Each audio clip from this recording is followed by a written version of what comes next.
Hello, everybody. Welcome to the Gilded Flask, where adventure is never far. My name is Barry, and I will be your DM for this session and hopefully many more sessions to come. And I'm joined with three beautiful, wonderful people. Please introduce yourselves. Hey, man. I play Carla Lalacotte, the inquisitive College of Spirits Bard. Hello, I am Daniel. I play John Varenthal, the human paladin of Midnight, and something more. And I'm Marissa. I play Casariel, the Aesmar Twilight Cleric. If you have never visited us before, we play weekly playthroughs of The Curse of Strahd. We're currently at episode 11. My, does time fly. We're playing it live on Twitch, as you might notice if you're with us live right now. And if not, then we're also posting the recordings to YouTube, where you can watch them at your own convenience and leisure. We do have our socials as well, and if you want to follow us on any or all of those platforms, please go to thegildedflask.com for a complete overview, or just visit one of our channels and follow us from there. We also have a Discord, so if you want to talk with us, that's a great way to do that. In our break during the session, we also go down to the live channel and talk with the people that are there. So if you want to talk with us during the show, feel free to do so. As we are still relatively new, we're still looking for sponsors, but right now we do have a couple of people that we want to shout out that have been a major contribution to our stream. And those people are in no particular order: D. Chandra and Paradox for our amazing character art, Pyram King, James RPG Art, and DM Andy for the wonderful maps and content that we will be using, and Tabletop Audio, Scott Buckley, Phoenix Music, and Alexander Nakarada for the great musical scores that we have. And with that, let's head into the tale. Tell me, do you like ghost stories?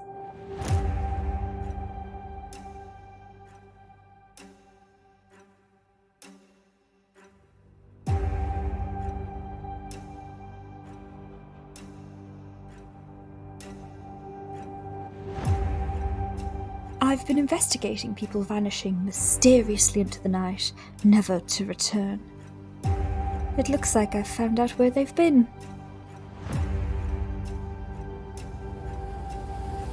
Good evening.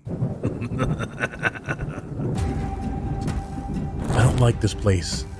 The air feels heavier. Did you hear that? What do you mean he's watching?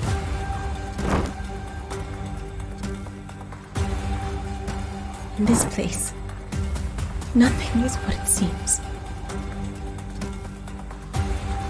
We come from an ancient land. There's no time for this. What are you looking for? This place has taken my father and my mother. It will not have me.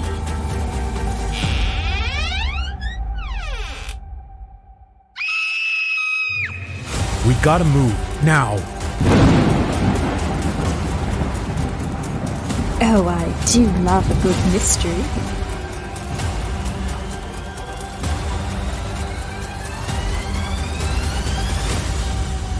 Barovia is mine, and so are you.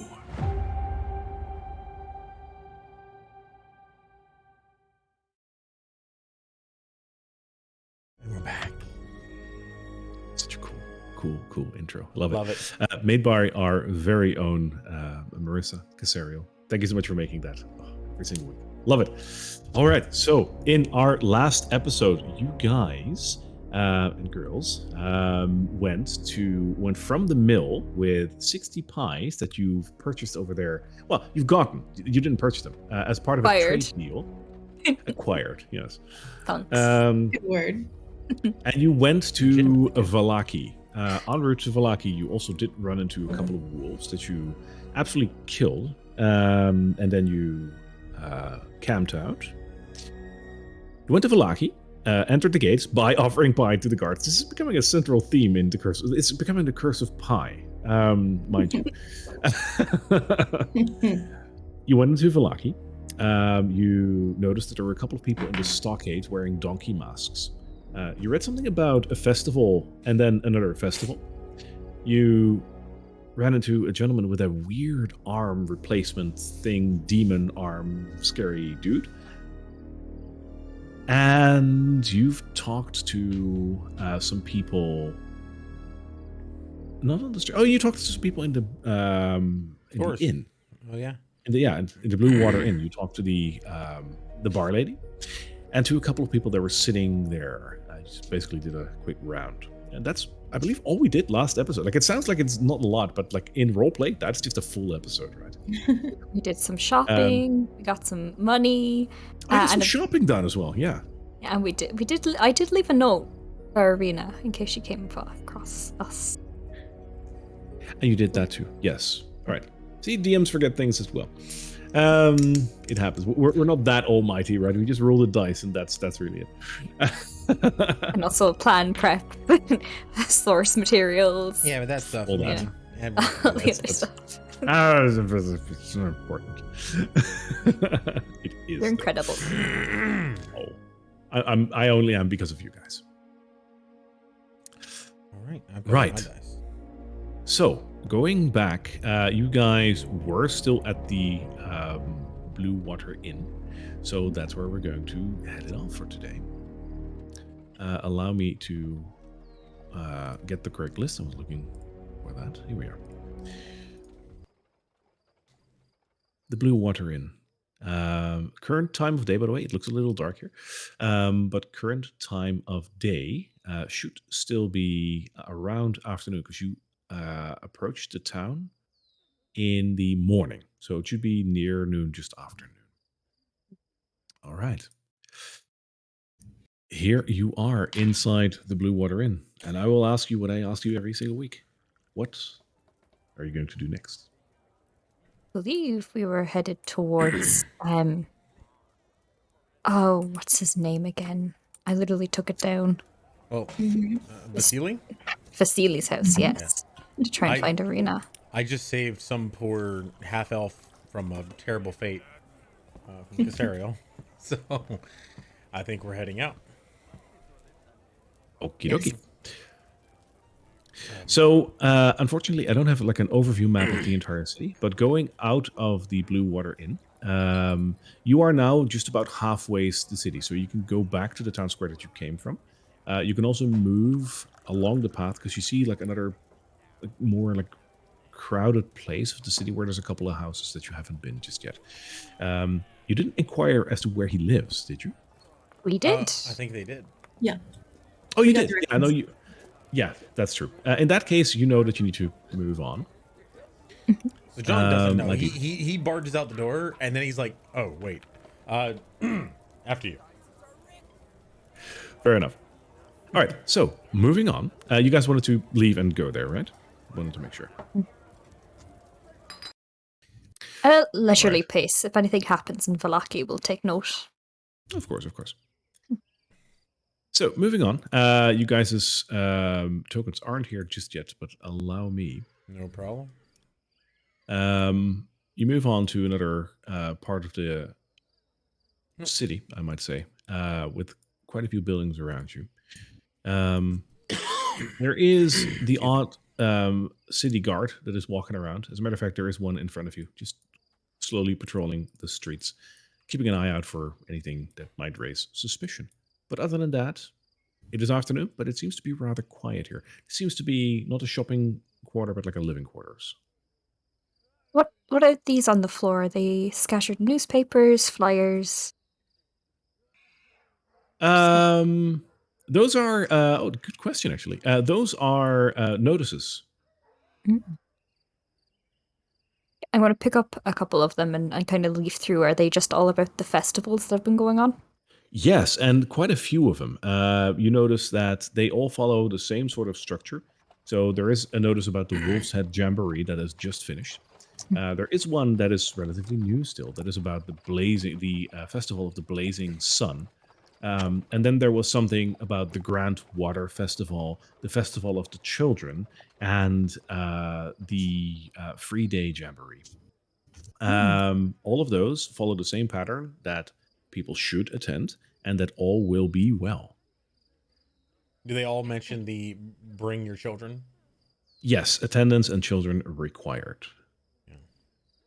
I have some odd fixation on children in this town. I'm going to put my hood up and use thaumaturgy to change my eyes to brown, an unremarkable brown. Mm-hmm. I'm gonna take up the rear and basically keep an eye on those two while we walk forward. Not really. As you walk forward, directly to your right, you pass a double door that is open, and a wonderful smell of pastry and pie wafts through the air. Immediately going towards it. That's competition. I'm gonna tuck my pies slightly. Actually, you know what? No, I'm just gonna leave them as is. I'm telling you, this is really turning into like Curse of Pie. This is very important I'm to loving us. When I like poke my head in and be like, "Excuse me." So, do apologize. These double doors open, but they don't allow you entry. There's like a large blocking off, sort of like bar. On this bar, there's a couple of pies that are resting to cool off, if you will. But you can definitely look in, and looking in, you notice that there's a bakery behind this. Hello. Are they the same size of pies, like hand pies? No, these are like pies? the large, like, ones that you want to cut into pieces. You yell inside, hello, and there's like an elderly lady, just about the age of the one that you ran into with the windmill. And she looks over her shoulder and yeah, can I help you? Do you make these pies? Of course. Welcome to Blackwater. We make and serve pies. Do you want one? Oh, absolutely. I would love to try one. In fact, we might give you a pie in return. Comparison. We also, well, we don't make them, but we do sell them. Oh, well, we don't usually buy pies from others, but like you can definitely get one of us. We have apple pie, we have a vegetable pie, we have vegetable and chicken, and we have sweet potato. I'll take a sweet potato pie. Wonderful. Do either of you want one? Best. How much for your vegetable and chicken? Ah, what a wonderful choice! What a wonderful choice. The vegetable and chicken pie is 1 gold, and the sweet potato pie is 1.5 gold. Yeah, I like hand the money to her because I'm currently the one with the bank. Okay, so that will be 2.5 gold, and she hands you 2 of these rather large pies. They're freshly baked and they smell delicious. Are they hot? Okay. They're hot but cooling, so you should be able to hold these. I'm gonna look around. Is there a place that they can sort of sit and eat, or because Casariel, do you want any of this? She notices. Oh, go ahead. I was gonna say it smells pretty good. Not right now, John. Thank you. Fine. And it's She notices that you're looking around, and she says, if you want a place to sit, like just around, like a little further ways away, the doors that are open over there, we are also a tavern. So if you want to sit down and have something to wash that down with, feel free to go there. Excellent. Delightful. Thank you. What's your name? Oh, my name is Hildegard. I'm Carlisle Lockhart, and if you're ever in need of a salesperson who moves from place to place in Barovia, we do a special service for anyone who has pastries or pies. We go around quite often. For example, we sell these ones, and I'm going to produce one of the hand pies, one of the like sweet potato ones, and kind of just hand them to him. It's like pie for a pie, no charge. Interesting. See, we've been in the pie business for quite a while, but it's nice to see that someone really takes an interest in our wares. It's we serve the city. But it's I would love to perhaps talk with you about that at some point. But please don't let me keep you from your lunch, if you will. Just around the corner, please. There should be a table free. John's already made his way towards the tavern. Carla is ecstatically sort of like skipping her way now towards the tavern, where before she was kind of a little worried about Arena. Now it's like profits being made. It's great. Lunchtime. What do I see in here? Oh, there. So the doors are open, and as you walk towards that, you notice indeed something that kind of looks like an inn. There's a couple of tables, and there's a couple of patrons sitting here having a drink and having a pie or some bread. Because this is a full-on bakery, what you saw back there. They do make pies as their prime product, but they also make like little Kaiser breads, maybe some baguettes and whatnot. This is a full-on bakery. So people are enjoying a variety of food where they're sitting. There is one gentleman standing near a large tub of water, washing some plates that looks both like royalty and not. And as you come in, he looks over his shoulder and says, welcome to Blackwater Inn. Sit down, I'll be right with you. You bought those pies here? Yes. Of course, she told us to go over here. And he sits down. Yeah. Just sit down. Eh. Yeah, they don't perfectly align with the grid, but feel free to plop down. Yeah. Looking around, does anyone look of note? Does anyone look interesting?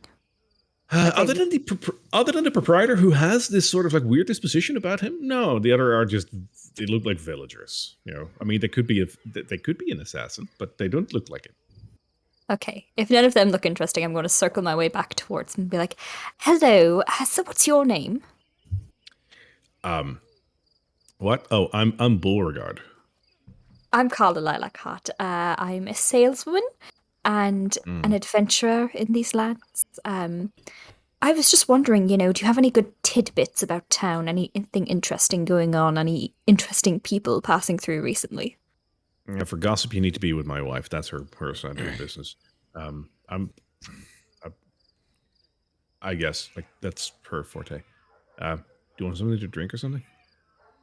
Sure. Do you have any wine? As a matter of fact, we don't. Wine delivery has been slow. Wizard of Wine not delivering. I have ale though. I'll take an ale, but where do you get your wine? Is it the vineyard? Yes, the Wizard of Wines.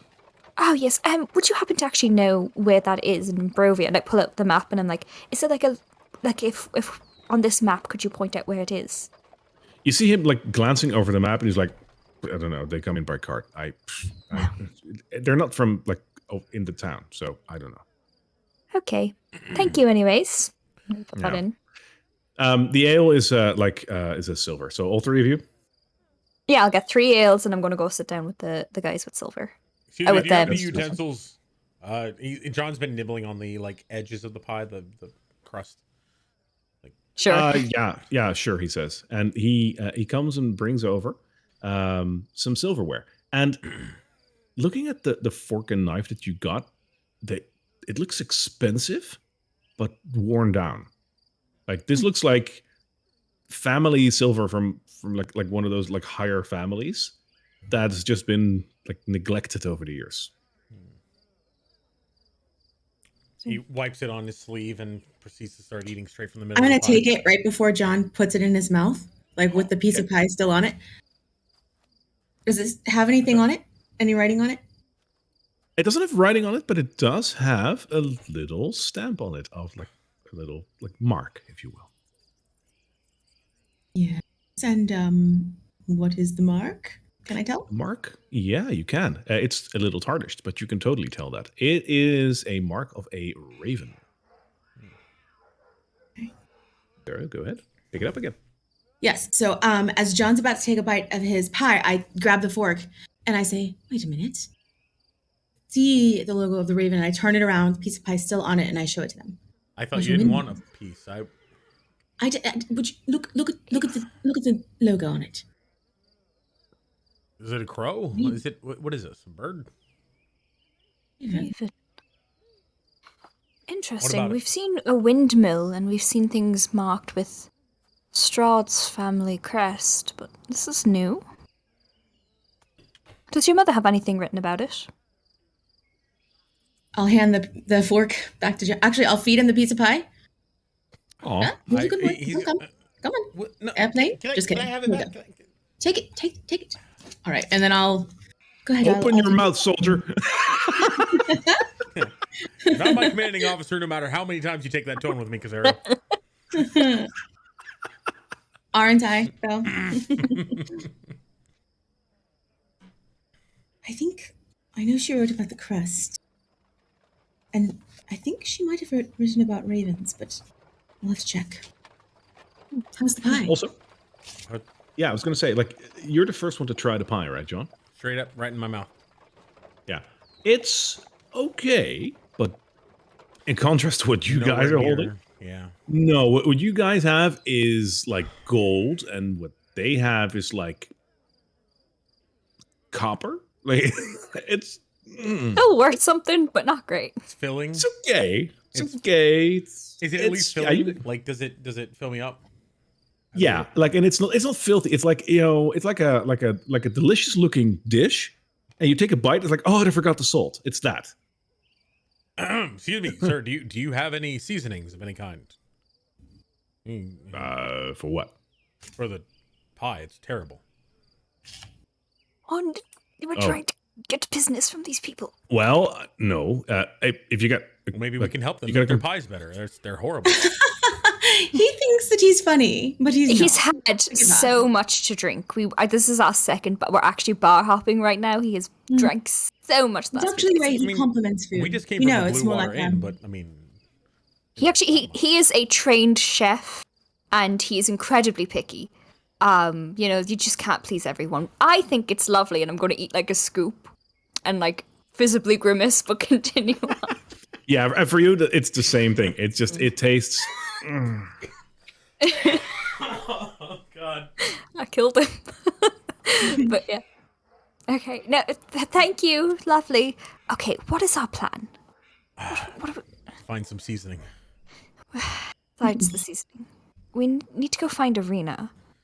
But there seems to be a lot going on in this town. Do we search about, see what's going on? I think we should really contact the Burgermeister of this town. He seems to have an interesting opinion on Strahd that we haven't quite encountered yet. Before you decide you really want to do that, do you want to hear what my mother wrote about ravens? Yes. Was she a bird watcher? I'm just going to stare at him. Just going to stare at him until he breaks eye contact. Ornithologist. The ravens seem to watch us here. Everywhere they follow us, laughing at us. The windmill, I awaken Farron's arms. I cannot remember what happened to me here. A circle. Ravens are watching, laughing. There is no time to investigate. Vallaki awaits. And then there's music notes surrounding what seems to be a song. Do not frown. I'm going to whisper this. Only smile in Vallaki town. All is well. All is fine. Lest your life be on the line. I don't know if we want to make our presence known. Seems as though It might be too late for that. right. Right. So we smile and we compliment the food. We go to the festival because I don't think any of us would care to wear a donkey head. And maybe figure out what's going on here. But we do need to find Arena. I think the next time you think something is not wonderful, maybe perhaps that it is. Well, I'm going to help them. Yeah. They need to improve, and maybe their business will be No, better than no. this. I don't think you're listening to me. I think you should always smile and everything is great. Isn't that what The they told us? light in your life, What? John. I smile all the time when things are good. Like, How do you feel about lying? Have you ever lied in your life? Told a Probably. little fib, little white lie. probably. Sometimes I don't know things. Different. Okay, so just a quick in between. I was like, that was a question that he can't answer without lying, and he was like, yeah, probably. I was like, oh yeah, shit, that's the one answer.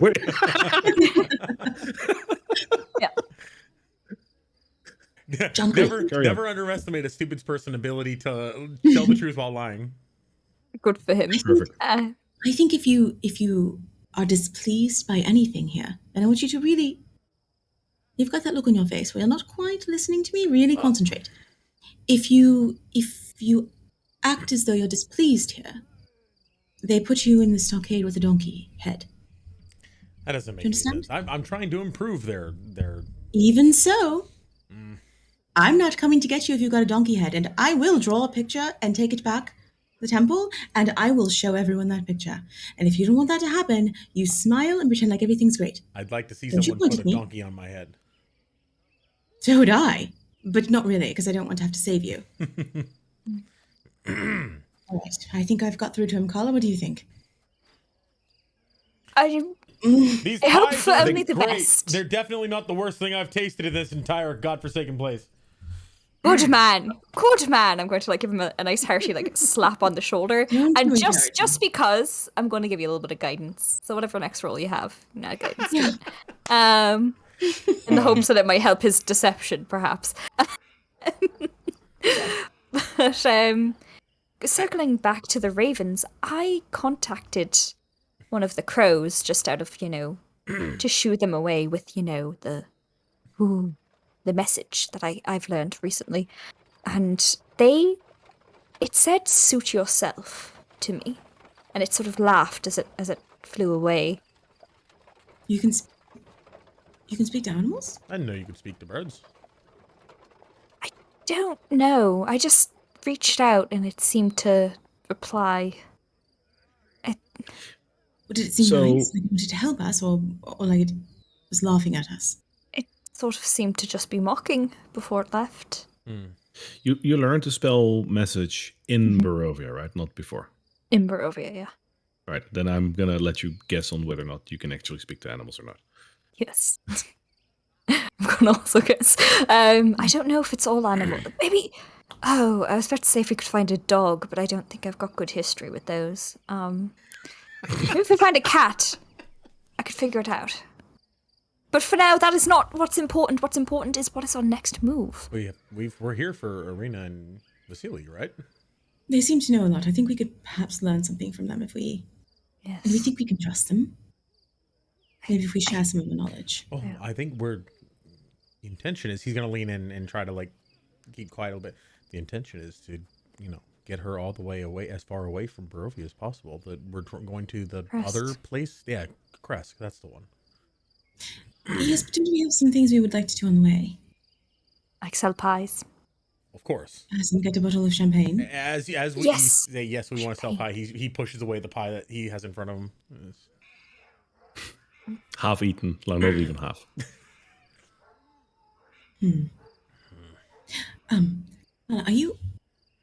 You're good at being quick without people seeing you. Perhaps we should take one of these pieces of silverware with us, just so we have the logo.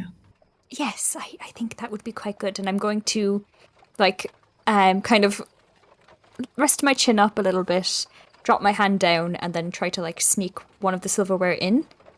And when I raise my hand, I'm going to cast Minor Illusion, and a, image of the silverware is going to sit there instead. And it's actually going to be up my sleeve. On the table, right? On the table, yeah. Right. Okay. The minor illusion, sure. As for taking the knife with you, you can do a sleight of hand check with advantage because he's not really paying attention. Excellent. Thank God that was a 1. Accidentally. I see things going wrong, and I'm going to cast guidance. I see, she's about to falter, and I made him. Okay, I'm gonna add it just to see what I get. Okay, that is going to be a dirty 20 with guidance. Oh, it's totally yours. When your bard is a rogue. I just started her that way, to be honest. I love it. It's the best. You're a broke. It's just A brogue, yes. Bro. That's an Irish word for shoe. Yep. Yeah. Quite a shoe you are indeed. She's a shoo-in for the most sneaky. Oh, man. Carla's shoe. I mean, Lila Car. I mean, what? Wait, Yeah. isn't gumshoe kind of like an inspector thing? Yes! Oh my god! Yeah. You're Oh my a God. There we go, rogue. full circle. You're a gum Here we rogue. are. We got there. Guys, Yep. synergy. All right. So yeah. Accidentally Players to awesome. Yeah. So yeah. All right, so should we head to the house then? Yes, to Vasily. We'll figure out what's happening, and if we can help, or perhaps get more allies here, it might be of worth. So, okay, shall we go? We're all very happy, yes? We're all happy out. Actually, we're just so full. We just have to go have a walk and walk this off and come back in and eat the rest of this pie. Right, John? Right. And he's going to blatantly leave the almost entire pie still there. And like, actually, he's gonna just, leave the fork jammed in it and just push it away. It's delicious. I'm so full. Yeah. I'm going to pull up the rear and just say, those two, they don't know a good pie when they see it. And I'm going to take the fork out, put it on the table, and just take the pie with me. Thank you. Cool. You haven't had you didn't try a bite just yet, Sariel, did you? Nope. Okay. Just want to make sure. All right. John, you're also coming? Of course, yes. Okay. So coming outside again into the relatively cool, misty breeze and looking around, you notice that there indeed are a couple of houses around you, as well as a couple of shops. One building that you passed was a little bit back in the street, was called, well, something or other, but there is a shop sign. The other places around you seem to be houses, and if you would get close enough, you might notice whose houses those are. Okay. John's just watching Carla, so. So kind of as we're passing shops, Carla's definitely kind of keeping an eye out for anything interesting. She passes. Do anything like catch my eye in particular? The buildings you're currently passing are houses. The one at the start of the street when you just came in was a shop. And then you had the tavern, of course, on the other side. These all seem to be living, well, just houses. Do you want to look at like the names for the doors? Yeah. Kind of as I'm passing them, like giving a glance over, trying to note kind of the people that are around in case I need a cover story. All right. So the building you pass on your right as you exited the tavern is called Lila's. The building that you're closest to right now, the small building, is called Larnak's Residence. Why does Larnax sound so familiar? You tell me. That's so familiar. I don't recall any Larnak. Okay, which direction do we know Vasily's house is in? You don't know which direction. You know that it should be around here. Oh, around here. Okay, then I'm going to just kind of walk around the street looking. As we're walking, I'm going to look for like other people, guards, or any other people that are around walking or stationary. There's the occasional guard walking around. Carla, the house that you are currently approaching, it says Milivojs. So Milivoj apostrophe S. Milivoj, okay. The other building at the other side of the street has a couple of very colorful tents standing outside and looks very interesting. Do they look similar to the tents that we've seen at the what are they? Are they called the Vistani? No, not at all. These are like decorative like tents to just draw attention. As you get closer, you notice a shop sign. This place is called Blinksy Toys. Oh, I'm interested. It seems to be a toy shop. I couldn't make my way inside. It catches my eye, the tents and the name. I decide to have a wander. Is it open? I haven't just opened it. It sure is. Okay, go. Pop in. And as you walk in, you literally walk into a toy shop. A toy shop that looks rather run down, but a toy shop nonetheless. Around you, there are a lot of shelves and whatnot filled with all sorts of toys, predominantly little dolls. Carla, you're looking around, I imagine, because like you were interested. Yeah. Can you give me an investigation check on this? Absolutely. Ooh, 17 plus. Where's my investigation? 6, so that is 23. All right. So looking around this place, it's definitely a toy shop, but a lot of the toys that are around here look off. Not like they're not actual toys, but like they're made by someone who really tried, but kind of didn't. These are like straw-filled dolls that they're missing certain features to make them look nice, and because of that, they kind of look like, well, this was the best they could do. It looks kind Ching. of sad, almost, actually. I'm gonna- Behind the counter, there is a rather portly gentleman that is wearing a jester's outfit, which is a kind of tattered, but he's still wearing it. And on his shoulder, he has a little monkey, and that monkey is looking at you guys like expectantly. I'm gonna reach out to the monkey. Casariel, Hello. do you still have The that monkey- pie? Hmm? I said, Casariel, do you still have that pie? I'll hold it out to him. The monkey will grab a bit of pie and like eat it, and just keep like intently looking at you and like eating it like squirrels do, just like that. I'm watching you. Hello? Can you hear me? Can you respond? I'm gonna say to it in message. Okay. You get a message back, and it says, "Ooh, ooh, ooh, ah, ah." I still Are you don't fucking with me? We just see Carla intently staring at this monkey. Yeah, she's like You- just giving it like fingers to temple, like mind reader Yeah. bullshit. Just like, can you? I'm Oh, gonna it- try to distract the owner from this strange behavior. Yeah. The owner looks at the three of you as you entered his shop and like started looking around, and he raises both of his hands in the air and tries to make some sort of like a performance statue, as if he's going to give a grand speech to you. And he says, "Welcome, friends, to the House of Blinksea, where happiness and smiles can be bought at bargain prices. Perhaps you know a little child in need of joy? A little toy for a girl or boy?" A wonderful poem. Yes. Do we know any children apart from the spirits? We know You saw the little kid in the window. I'm saying to Casariel and Carla. Oh, sorry. No, that was in character. Sorry. I mean, I could pretend to be a child. I'm quite small. No, we do in fact know a child that would be in great need of a toy. Do you have a recommendation? As with all my toys, is no fun, is no blinksy. Everything I sell is fun for the children, yes? All right. I suppose we'll take a look around then.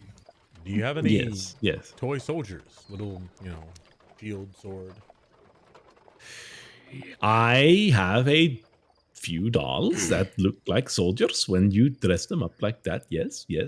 Have a look around. See what you like. Blinksy sells everything. I'm gonna look around for like a doll that can be dressed up like a little blue plate mail and a big hammer. Okay. So all three of you, give me a give me an investigation. All three of you. I'm Let's see really what good happens. at investigation. It's my Oh best. God. stat. 15. Oh, What? that's What? funny. Natural 20. Okay. I got a 19. So funny. What? Oh, you got a negative one. I got a natural one. So to round You the got group up. All right. Wow. So, Casariel, this is not your shop. Like, it's not that you hate children, but you just hate children's toys. And it's, Fair. children shouldn't be like playing frivolously with toys or whatnot. They should already be taught about the harshness of this world, and they should not spend their time idly playing with whatever this guy apparently calls toys. Absolutely. So this is not your shop. No. Carla, you're looking around, and it's there's some stuff, and you assist John, John is just out for not out for blood, but like out for toys, and he together with you, you find a list of interesting toys in this shop. You find a headless doll that comes with a sack of attachable heads, including one where its eyes and mouth are stitched shut. You find a set of miniature gallows, complete with a little trapdoor and a weighted hanged man on it. I love that. Sorry. You find a set of wooden nesting dolls, and the smaller each one gets, the older it gets, and the innermost doll is a mummified corpse. That's actually clever. I like that. What in the name of horrifying children's toys? You find a wooden string mobile of hanging bats with flapping wings. A wind-up musical merry-go-round with figures of snarling wolves chasing children in a place of prancing horses. You find a ventriloquist's dummy that totally looks like Strahd from Zarovich. I'm taking that one. Oh, okay, go on. And you find a doll that looks remarkably like someone you know. Ooh. Yes, The doll looks like Irina. Oh. Fine. What? The doll looks like Irina. You heard me. I'm going to try and take that one discreetly. Take, as in steal? Yeah. All right. Oh, okay. I was gonna say, can I like go up to the store clerk and be like, I've looked around, and I haven't found any soldiers' clothing like for dolls. Where can you show me where that is? I'm having a hard time. Sure. First, Carla, throw me a sleight of hand check on that. I was trying to help.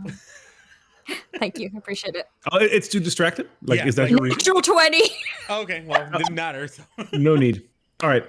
Plus 5, so 25. All right. Even though this shop looks like it's seen better times and this guy probably hasn't had a sale in months, you overcome all of that and just pocket this doll worth 9 copper pieces because you felt that is the better choice in this day and age. I didn't want anyone knowing that I was taking one that looked particularly like Irina. Perfectly fine, and I'm not judging. Of course, I'm the DM. I am unbiased. Not your way. John actually walks up and he pulls out a silver piece. And he says, "I'm looking for something like soldier, and I'm not finding it. I'd be willing to pay for it." A soldier. Blinksy has idea. Wait here, and he just walks to the back and closes the door behind him. The monkey is still in the shop right now, and as soon as his owner leaves, the monkey just shoots up on one of the shelves, like on the other side of the shop, and just peeks down at you guys. I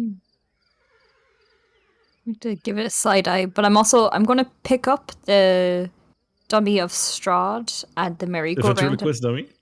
Yeah. And I'm going to bring that over to the actual counter to pay for it, but I am Cool. pocketing the arena one. Sure. And then like I'm going to put it up on the counter and be like, "Will you cover this for me, John? I'll get you back later." Sure. I have some spare gold lying around. You're so sweet. And I'm going to kind of continue looking around. What about you, Casario? I'm gonna walk over to the monkey and just, hello, little guy. The monkey looks at you and just like yaps back at you. I just like follow his head movements and like make faces at him. He does that back, and at some point he just does like at you. This monkey is adorable. This is amazing. This is the best shop. Mm-hmm. What is your favorite toy in here? The monkey listens to you, and he jumps off the thing that he's sitting on right now, and he runs to behind the counter. Do you want to look where he ran to? So fucking lootly. All right. So you do. And as you look over the counter, you notice that there is like a couple more dolls back there, which all look like Irina. In like, you know, they all kind of do, but they're not the same. It almost looks like every doll is an iteration of what she should look like, but then a little better than the previous one. There's about 5 of them here. And they all do look like Irina, like as a doll, so it's not perfect, but it's not bad craftsmanship, actually.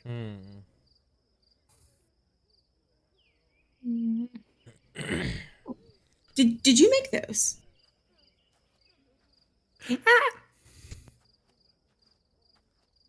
Right. John's just sort of impatiently tapping the silver on the counter, just like, Aren't we supposed? Doesn't she want to keep a present unknown? Perhaps we should buy them. The dolls. what are we doing? Carla? Those?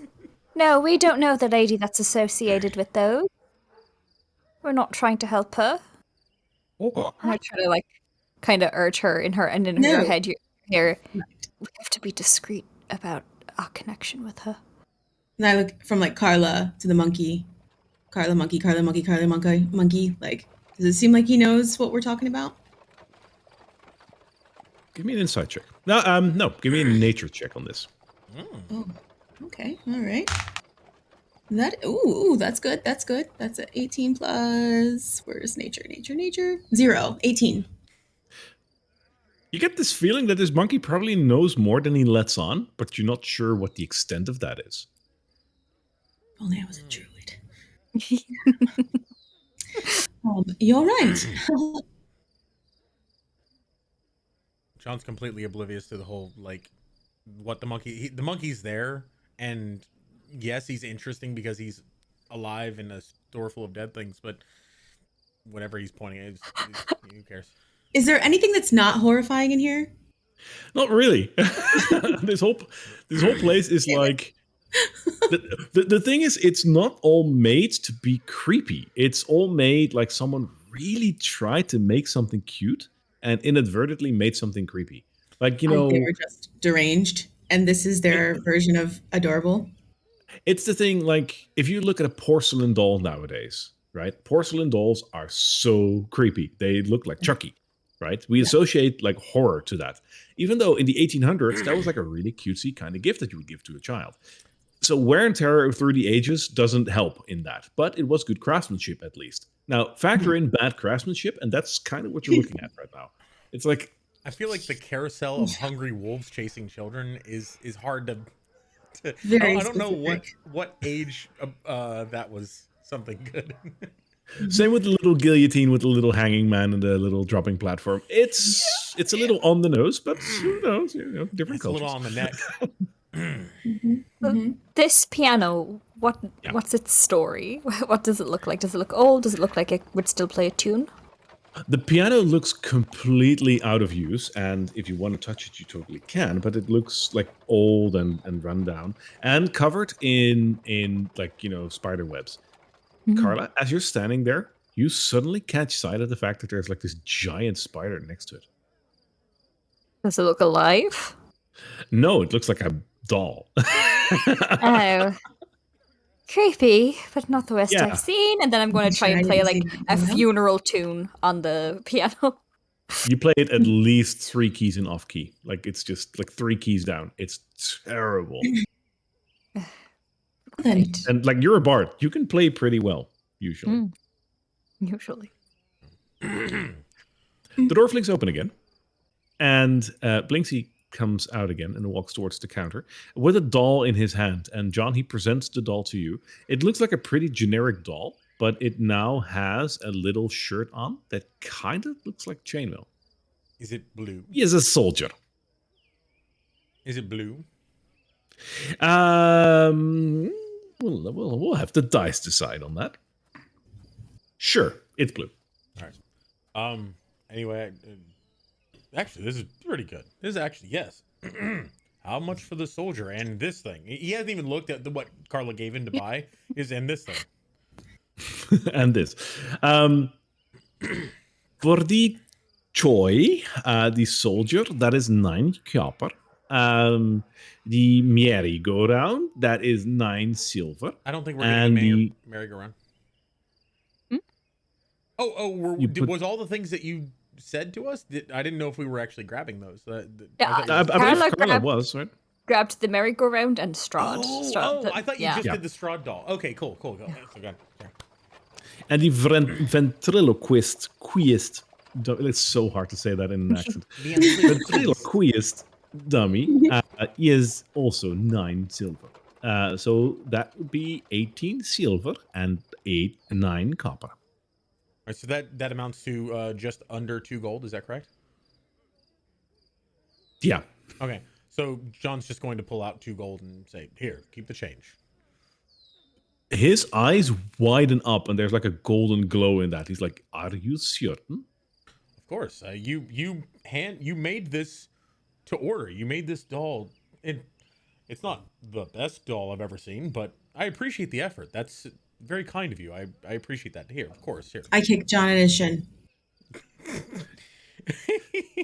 Blinksy and Piccolo are in your debt. We eat tonight. Thank you.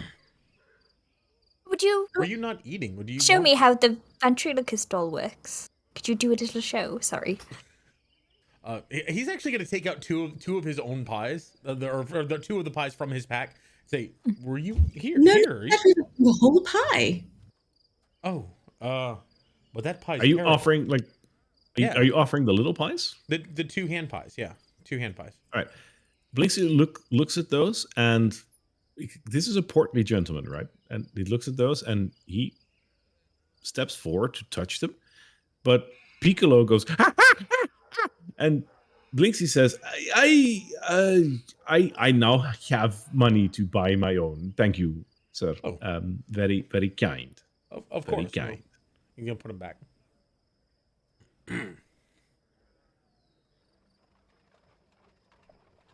Would you mind showing us how that ventriloquist doll works? Could you do a little show? A little comedy piece. It looks very similar Yes. to a certain lord in this land. I'm sure you Yes, could do yes. a wonderful impression of him. It's all in jest, in humor, yeah? Yes. And he takes the doll from you, and he puts like the hand in like around the little wooden stick that connects with the head. Mhm. And he goes, "Okay, give me a moment to get in character." Yes, I understand. I am Lord Strahd. I am the Lord of the land. I am very scary. I am. This is not my best beard fur, but it's perhaps you try. And he gives it back to you. Okay. I take it and I kind of think, okay, and I try to make the mouth go a little bit. And it moves. It's a little like it's not like it's made of wood, so it isn't rusty, but it's like it's not made well. It looks okay. It's just it doesn't. It's not sanded down well. No. How does he sound again? Hello, I am Strahd. No, I'm not quite good at impressions, I'm afraid. Strahd has a rolling R and is very soft in his voice. Have you met him? Calculating. No, I think he's DMing. Oh, the DM. I'm just giving you the DM, like, you asked me so. Yes. That's not here. May I try? I didn't know this thing moved. Absolutely, and I give it to Sean. This is giant fucking making fun of Strahd session. I'm Strahd, and I don't take very good care of my chapels. Ooh. I don't think I got the mouth correct here. I didn't do it well. Thank you. Sorry. You want to Good hold and him tried, Cassie. in my arm. No, I'm good. Sarah's like, "Oh my god, we're going to die." Well, one of us is. I'll hold Strahd like a child in my arms, and the merry-go-round will just go into my bag. I'll shove it in as much as I can. I'm gonna just walk over this way and pretend like I'm looking at something, while they're doing their impressions. Yep. I'm gonna cast Detect Magic. Okay, that's a new one. Well, not new for you, but okay. Sure. As you do that, you notice that a couple of these dolls have a very faint aura of magic around them. Any specific dolls? There's a couple here and there. Now that you're on this side of the shop, there's a couple more. There's like a skeleton doll that like just looks like a skeleton. That has a very faint aura coming from it. There is a witch doll, which looks like a any other doll, but has like a witch hat on it. That has a little bit of a faint magic coming from it. And there is a set of marble eyes, a bag of marble eyes that also has a faint magic coming from it. Can I tell what school of magic it is, or like what type of magic? You'd really have to investigate it a little bit better too. Oh, it's no. You did detect magic, so that should totally tell you. Sorry.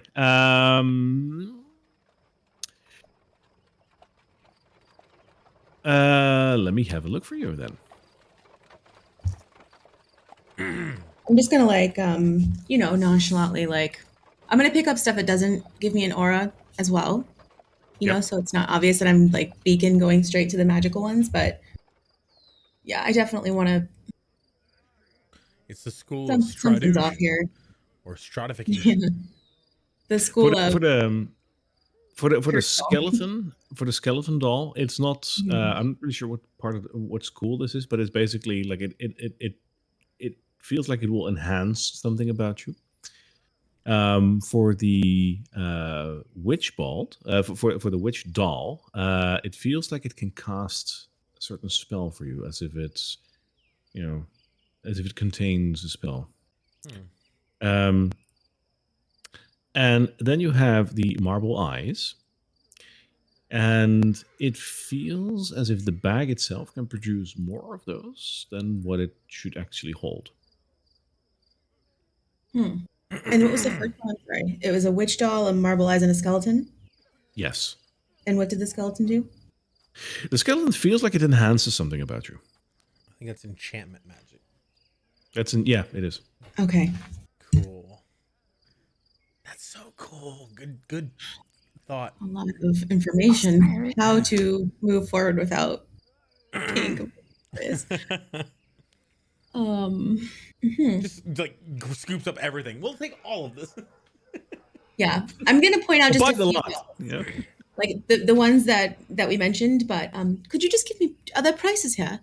That The dolls over there are 9 copper. Are you showing him the set of like marble eyeballs as well? yeah, I'm just gonna point to like 5 or 6 different toys over here. So all the dolls, he will tell you they're like 9 copper. The things that aren't dolls, so like the bag of like marbles and whatnot, they will cost 9 silver.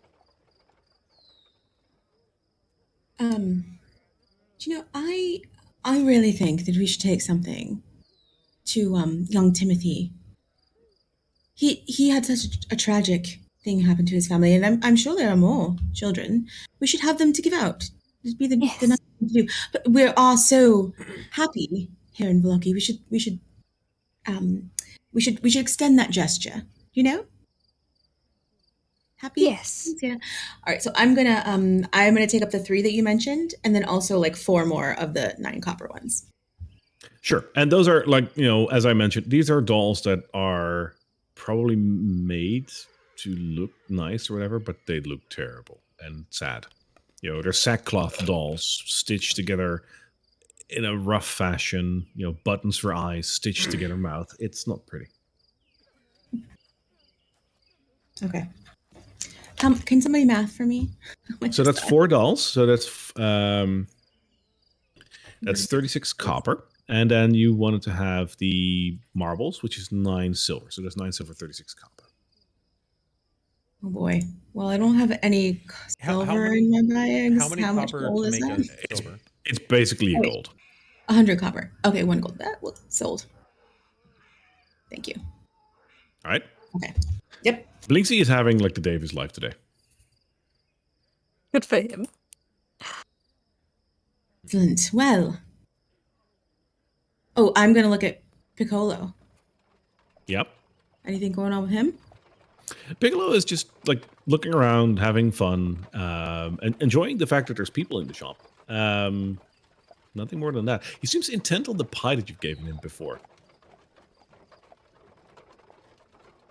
Yeah, I'll leave that pie on the counter. He'll feast on that. Like, Okay. on the counter. There we go. But he's not magical at all. He's not giving me any glow. The monkey? Mm-hmm. No. Okay. And I'll just walk over here. I think it's 30 feet, so it should have been everything, but I'll just do one little like loop around just to make sure there was nothing else over here. We're sure. We're not currently we're currently not in initiative, so you can walk more than 30 feet if you want. Right. Yeah. My radius for my detect magic is 30 feet, so I just want to make sure I cover all the ground. I was like, I don't know why you mentioned that. We're not currently fighting. Just covering the ground. Covering the ground. That monkey looks threatening. No, other than that, nothing magical here. Okay. Awesome. So Awesome. the Awesome. things that I just bought and stuck in my bag haphazardly and that Carla had, nothing on them? No. Okay, good. I was like, oh god, there's magical things in here. John doesn't know. All right. Thank you. Well, No, and she passed you by, so she should see that, but no. Thank you. By the way, sir, we're looking for our friend Vasily. We wouldn't happen to know where he lives, would you? Vasily lives just down the road. A wonderful man. So as we handsome, all- too. It is not a special affair if Vasily is not there, is what we say. Vasily is wonderful man, very kind, very helpful, buys toys from me every once in a while. Please put in a good word if you're talking to him. If you go down the road, you go to the right, and then you go immediately to the left. The large mansion that's over there is his. Ah. He's Thank not you so home a much. lot, though, but I hope he is if you're planning to visiting him. Thank you so much. You're so helpful and such a talented toy maker. And I'm going to make Strahd say it too. It's like, yes, you are such a talented toy maker. We make a... He does like the shittiest curtsy that someone has never practiced a curtsy. He does like a curtsy and he says, "Well, thank you, my lord." Oh, how fun. I like this guy. I'm going to Thank wave you, bye to the Randolph. monkey. The monkey waves back. I love that monkey. Carla, do not touch that monkey. John waves. I don't I can't have you killing something else that I love. Okay. That was out of here. As was you out of waved to the character. monkey, John actually waved to you, then realized you were waving past him. Oh. It's hard to tell between the two sometimes, to be honest. Oh. Love it. All right. So as he indicated, if you exit the shop, you should go and take a right and then a left, and then you should be there. Now this is going to sound real stupid. Which one's my right and which one's my left? As you exit the shop, you should take a right and then a left. Wait. Oh, okay. Cool. So up and Your left. left takes an L. That's how I always know. Yep. I have to instinctually go, which one is the one I write with? Your left is on your left Right. side. So right and then the left. Hey, that my father always said that, like, left is where your thumb is on the right side. I'm like, that doesn't help. Hey. Doesn't. I love it. The left is on So the is opposite this- side. So is this the big mansion that he was talking about, or am I not It's a even close? rather sizable house, and as you approach it, indeed, in rather finely written gold paint letters near the door, it says Vasily's Manor. Oh. I'll kind of turn back to the other two and be like, "It's here! It's here!"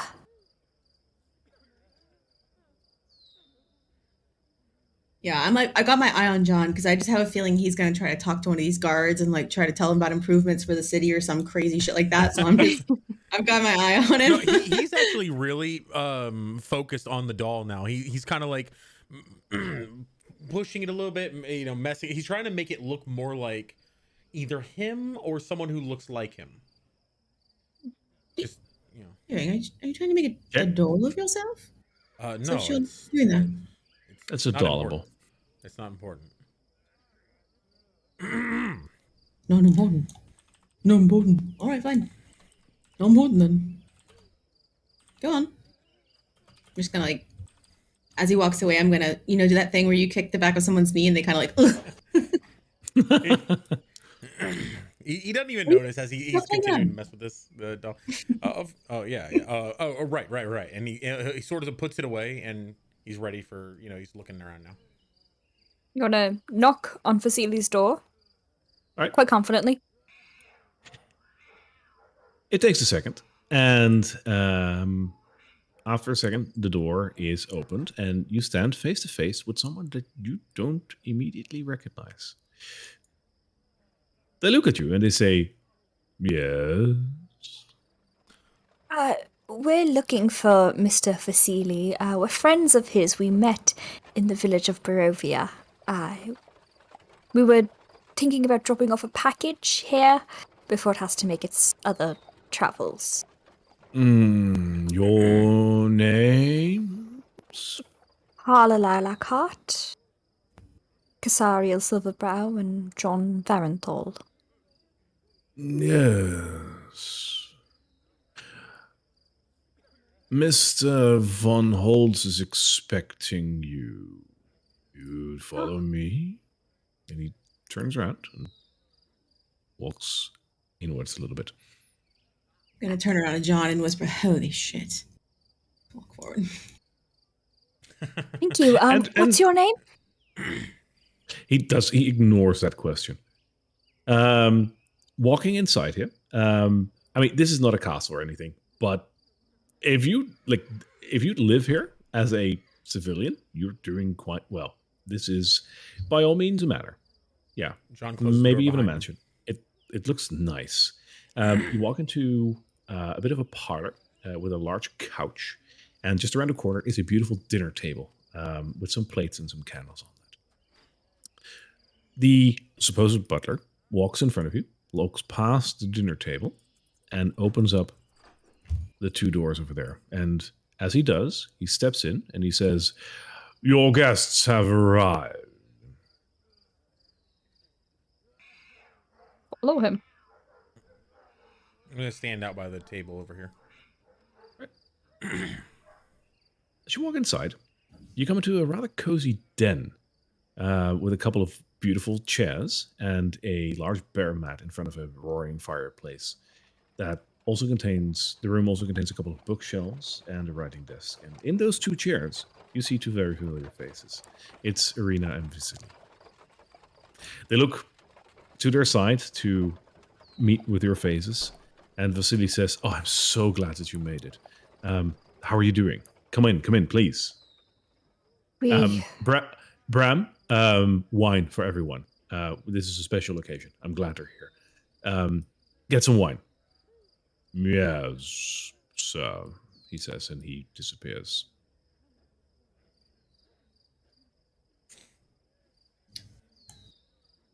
Interesting town. Oh, you can say that again. Yeah. There's reasons why I'm living here. But it's better than Barovia. You're not tired of all the festivals? There's a reason why I'm on the road a lot. What the shit is with that? Do you really want to know? Yes. He laughs as he kicks the bear rock a little bit. He says,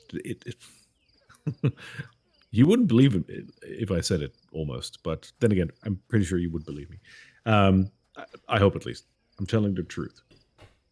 The Burgermeister over here actually thinks that he has found a way to keep Strahd out of the city.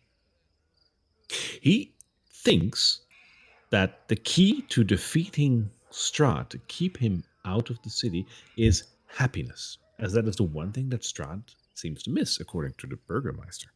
So, what he thinks is if he throws a lot of parties, a lot of festivities, a lot of jamborees, a lot of, gatherings, brings everyone together, makes sure that everyone is happy, everyone is enjoying themselves, and that should break the curse, and the city should be free from the grasp of the Lord of the Land." Oh. And It's intriguing, right? this worked? Has Strahd ever visited here?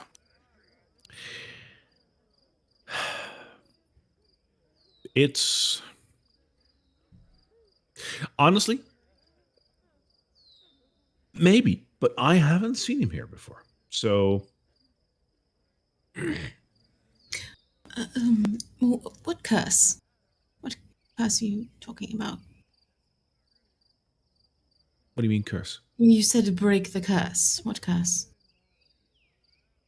Well, the people believe that the fact that Strahd can just do what he wants with anyone at any time is a curse, and that he can just come to your home and steal you away just because he is the lord of the land. People refer to that as a curse, and because it hasn't happened in Vallaki, people actually believe that they have somehow broken the curse by keeping this happiness up. If you catch my drift. Where has it happened, though? Barovia. Haven't you heard?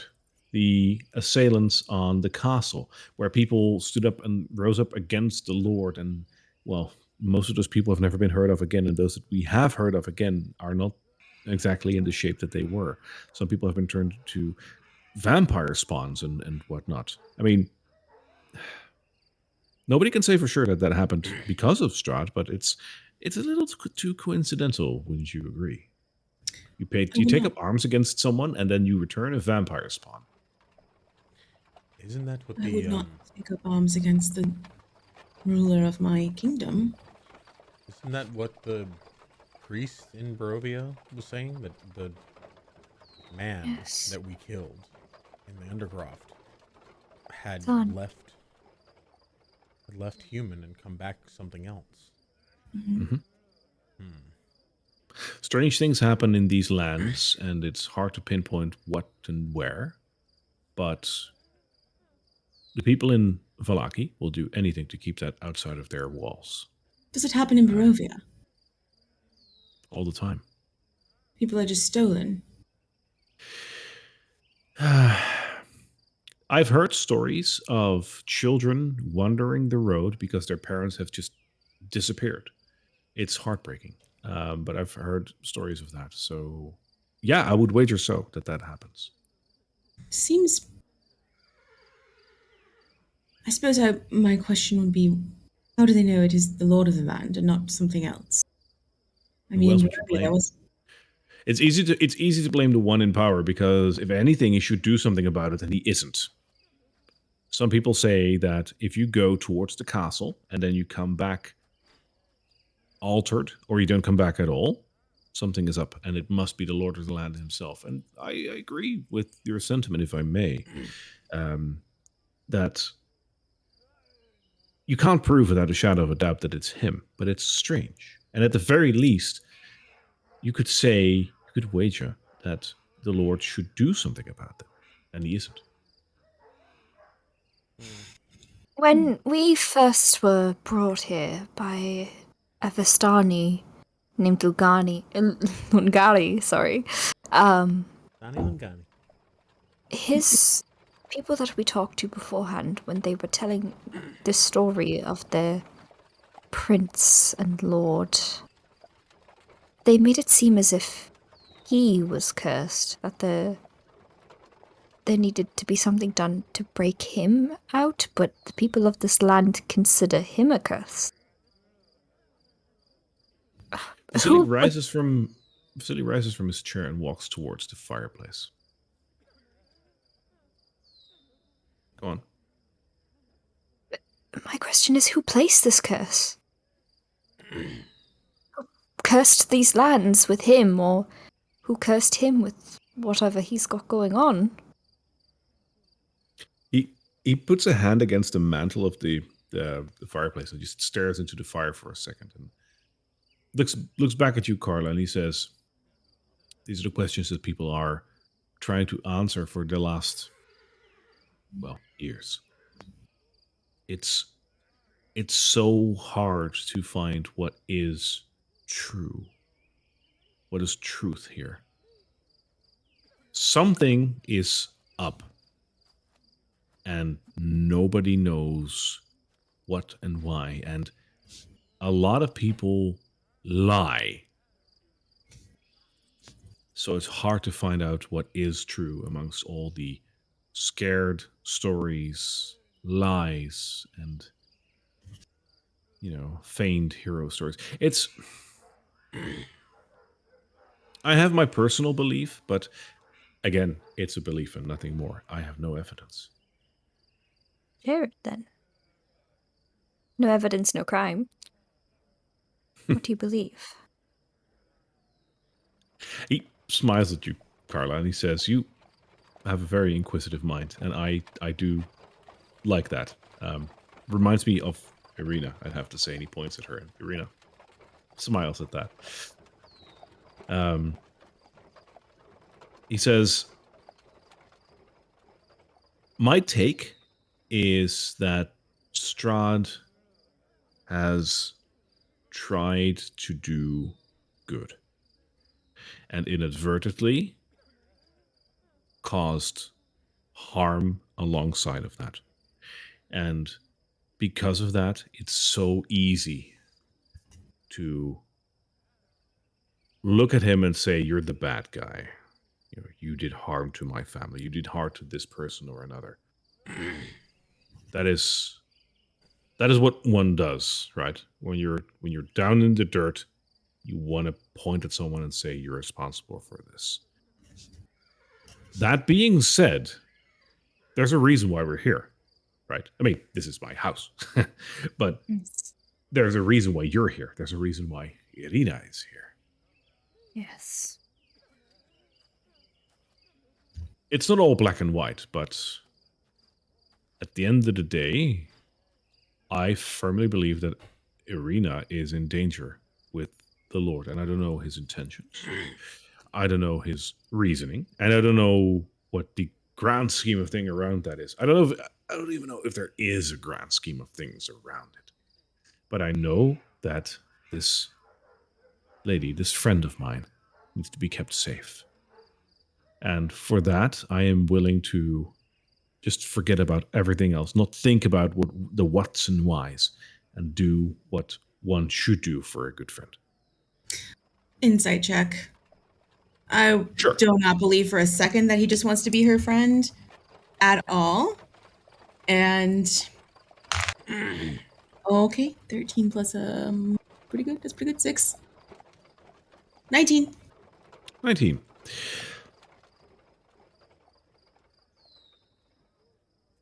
His intentions doesn't seem to be lied, but he's a handsome young man. She's a handsome young woman. There might be something more here than just saving a friend, but could you really blame them? I watched as the Lord of the Land arrived in a carriage. He killed a man basically with his fingers. It was very easy. I think if I he know, meant... you told me. Right. My point is, if he meant beautiful Irina harm, he could have killed her with a flick of his wrist, then and there. I don't think he will kill her. But what do you think he would do with her? I am convinced he wants to take her to his castle to keep her there as his personal keepsake. I'm not sure. Strahd has had his fingers on many women over the last couple of years. I can't say that she will be the one to end it all. At the very least, she will just be brought there as his latest plaything. And with all due respect, Irina is worth more than that. So I want to prevent that. Do you think, Irina, of your own fate? Do you think, a lord of a land versus a wandering traveller, friend? Which one would you like to go with? Have you made any clear of a decision in the time that you've spent running?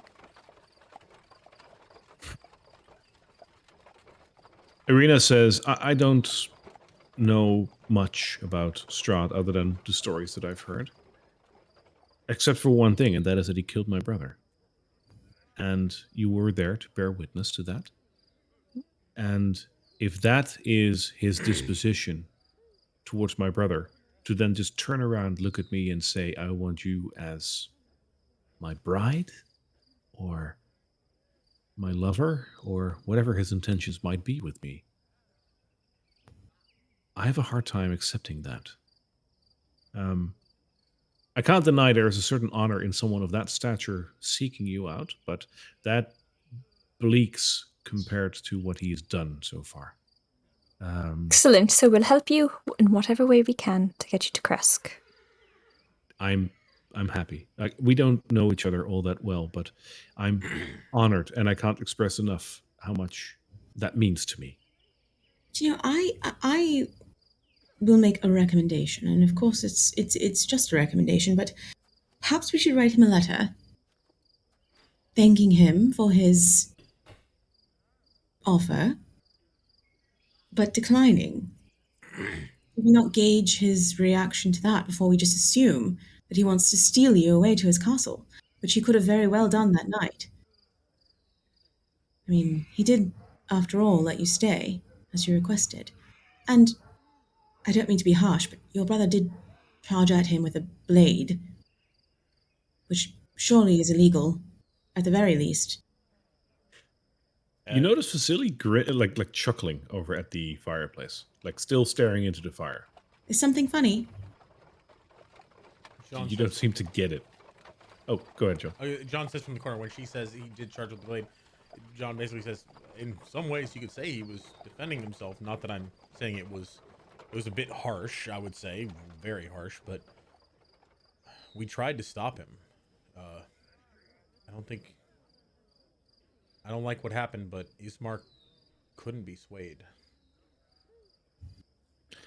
Vasily says, there's nothing funny here, but it's...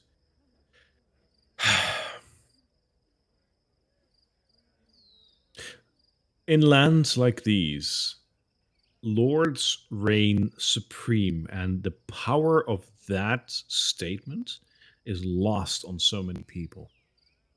The fact that he can do whatever he desires, unchecked, is something that most people will blindly accept as fact.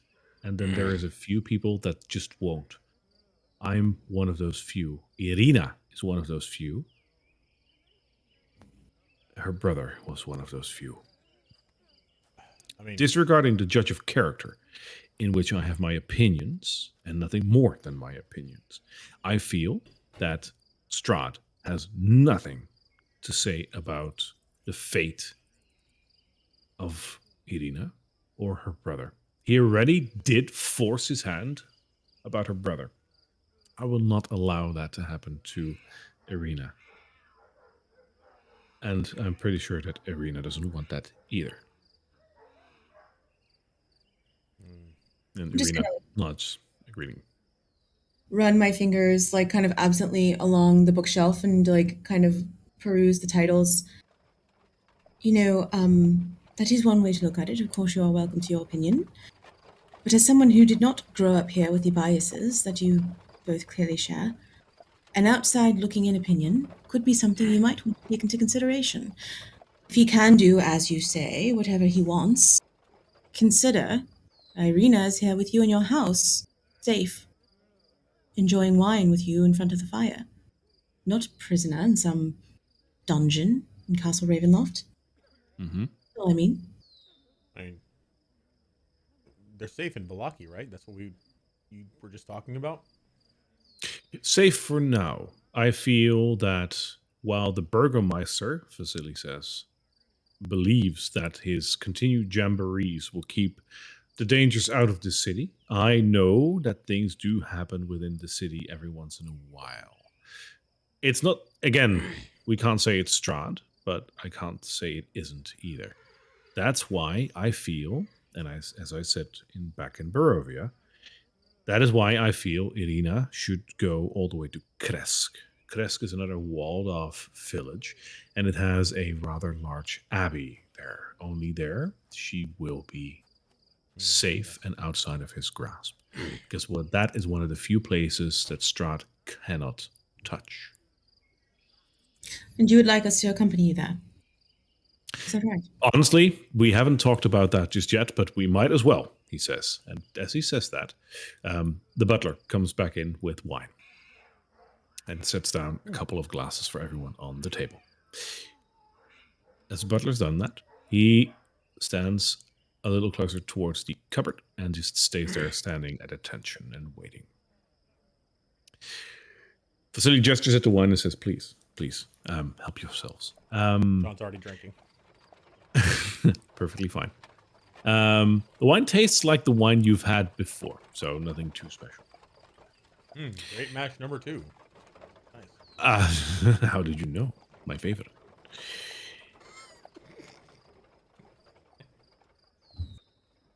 We haven't discussed this just yet, other than the fact that I did mention that I would love to bring Irina that far, and she's agreed to go that far. Personally, I think that it is the safest to go. Oh, excuse me. The safest to go all that way.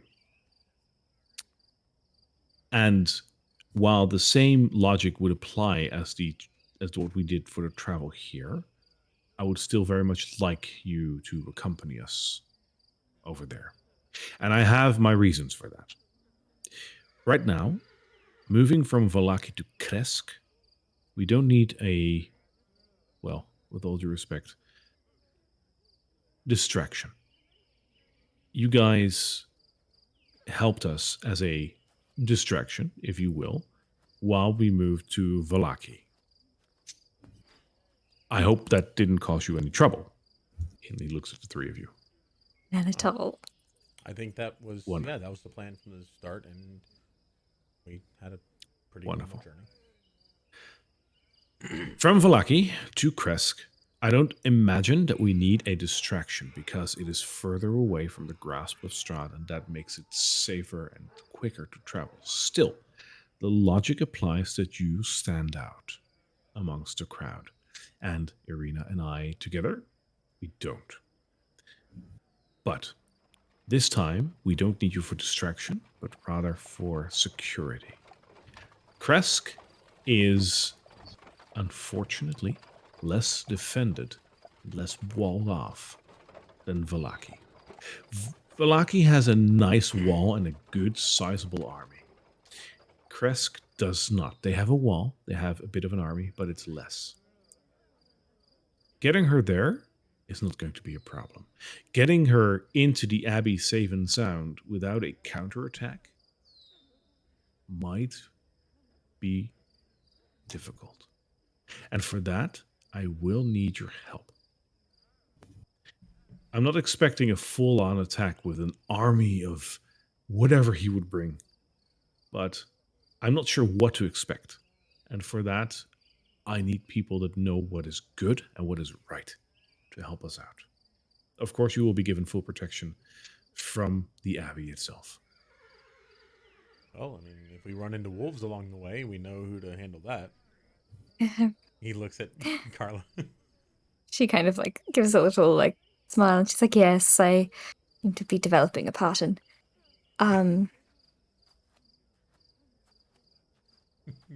Give it time. There won't be any wolves left for the forest. I'm willing to help. I don't know about you two.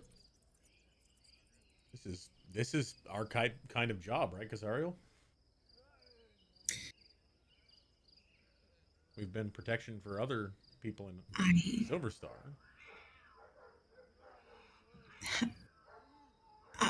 If the lady wishes to go to Kresk, I am happy to accompany her. Certainly I can provide protection, but again, I am not convinced needs it. I mean... Oh, Casero, the way I see it is that I honestly don't think that the politics and the whatever's going on here, I'm not really here to intervene. It's not this, we're from outside. This is not really it's not our place to intervene in the politics, but if there is an attack, if there is aggression, I'm going to be damn sure to try to stall it. I think that's something we can agree on. I have my reasons for being here. I will be honest with you both. I'm afraid I cannot promise that if there is a conflict of interest between the two, that I will be able to continue to help you. Well, yes. If you are willing to accept that as a fact, then I'm happy to accompany you. I mean, if Strahd comes to talk, or if someone comes to approach to talk to us, and there's some disagreement, we can always talk it out. But if bandits waylay us on the highway or animals attack, I'm sure that we can intervene to make sure that no bloodshed is unnecessarily taken. There might be information about your father in the Abbey, or any remnants of your mother behind. Our interests are shared, Casariel. Yes, This I know. is another Vasily, thing that we could do on top of it. Vasily looks up at that mentioning and he says, "You have family here in Barovia, Casariel?" I did. They've passed. He's passed, my father. My mother is still alive. Permit my insolence, but I don't recall hearing your last name. What is your last name?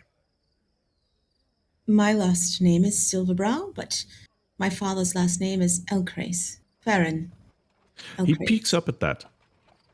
As you mention his last name, he like perks up at that and he says, "Can you repeat that?" Elcrace? He's a paladin of the Thunder, Morning Lord. "One moment," he says, and he like rushes over to the bookcase and he also fiddles through the books over there I move out for of a his little way. while as he pulls like an older tome out of this bookcase and he flips through it and he says, "He was part of the order, wasn't he?" Yes.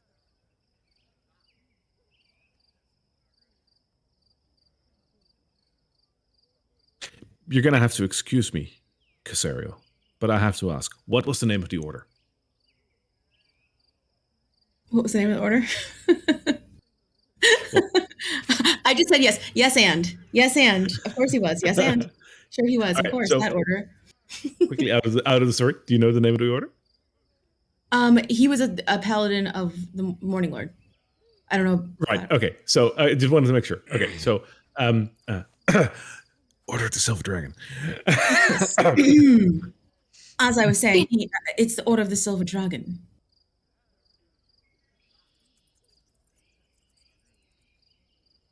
I can't make any promises to you, but that name and that order still hold some power around here. He closes the book again and puts it back in the shelf, and he says, "I don't have any information that might help you over here, but the Abbey will have extensive records on that order. And again, no promises, but you will probably find what you seek there. Your father," and he walks back to the fireplace. He says, "Your father, I didn't know him personally, but his name is known. I recognize it. There must be records of him. If there's records anywhere, it must be in the Abbey." John's gonna lean down to Carla and be like, "Her dad's name was in that really old book. I wonder how old he was." Yeah, but maybe his family is old. But John, he was part of an order of dragon. We're looking for something related to dragons.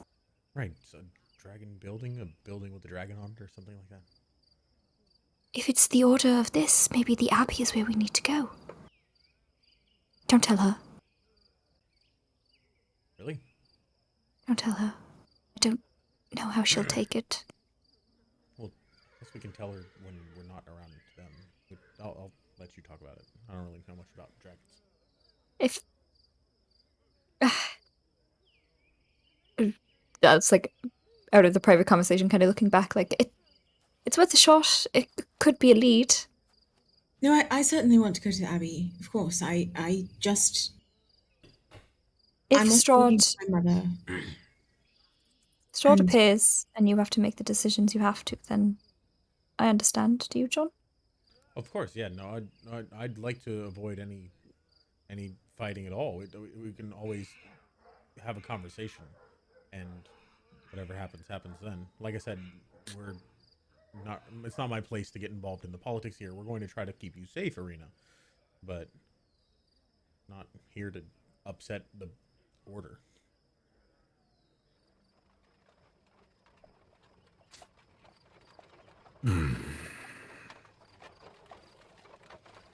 Okay. Here's my plan. And your input, of course, is welcome. I ultimately am only a traveling salesman is what I am. I Us too. sometimes I like We are. he looks up at that messaging and says, "What?" Would you Oh, like we- one of our fine pies? We have several of these. Here we go. Flex your muscles. Flex your muscles while you'll do it. You have to sell it. They're very heavy pies. Not that heavy, actually. Do you show him one of those pies? I pull one out and I'm holding it up in front of him. Vasily says, They taste much better than pies and sound. as a matter of fact, I was just about to invite you to dinner in my place, but you're traveling pie salesman now? What? Did you get the food from that bakery down the store? They don't use any seasoning. No, I don't. I'm not a person for pies. I'm sorry. It's No problem. You Serena- insult us, good sir. Please, we have helped you thus far, and you won't even take our pies. You should not even As- try even half of one. Take the pie, damn it! No. You know, Sorry. a lot of people haven't wanted to touch that pie. They look at it as if it's for lack of a better word, cursed or something. Right. So- what- As Vasily says, like, I don't want to. The butler, the butler who's standing next to you, Casario, looks at the pies and says, "I'll have one." Not even the monkey at the toy store would. Oh, you? Yes, of course. How much are they? They're actually 1 gold, but we've been selling them for 2. we couldn't Or 80. possibly charge you. You're all being so hospitable. Oh, Yes. yeah. You brought us the wine. I think here. Vasily smiles and raises a hand in blatant disbelief, and he says, "It's a give and take world. I'll pay for it. Like, let him have his merit. He's a wonderful cook, and if you'll stay over for dinner here, which I hope you will. Like, it's been a day, right? You can stay over for dinner here. Give him his pie. He's deserved that. Like, he's bored of his own cooking. I'll pay for it. Don't worry. It's." I mean, I think he looks at Carla and Casero. If we're eating here, then I'd say trade. We don't need to pay. We don't need to have any payment involved. I insist. Come on. It's a give and take world, and it's harsh out there. Sure. All right. He Go laughed ahead. at her. She hated that, so she's gonna just don't insult him. We'll take your Oh, of course, yeah. He will give you 4 gold. Oh, fantastic. Give him 2. Yeah. I'll give you 2. Two of whatever pie he asked for. Yeah, whichever you have. Like just the 2 a sweet potato and lot of a sweet vegetable potato. pie. Yeah. Yep. Yeah. The butler's very happy with that, and he looks over at Vasily and says, "Thank you, sir. Can I retire to have one of these and then start dinner?" And Vasily agrees, and the butler leaves the room again. The sale, He John. says, We're getting good at this. We are. "Curse of pies, guys. Curse of pies." I'm gonna angle around. I've noticed that that Irina is being awfully quiet. I'm just gonna kind of like come over here and just lean against the chair casually, and I'm gonna take a really good look at her. She look Give me normal? this. She does, but give me an insight check if you really want to have a look at her.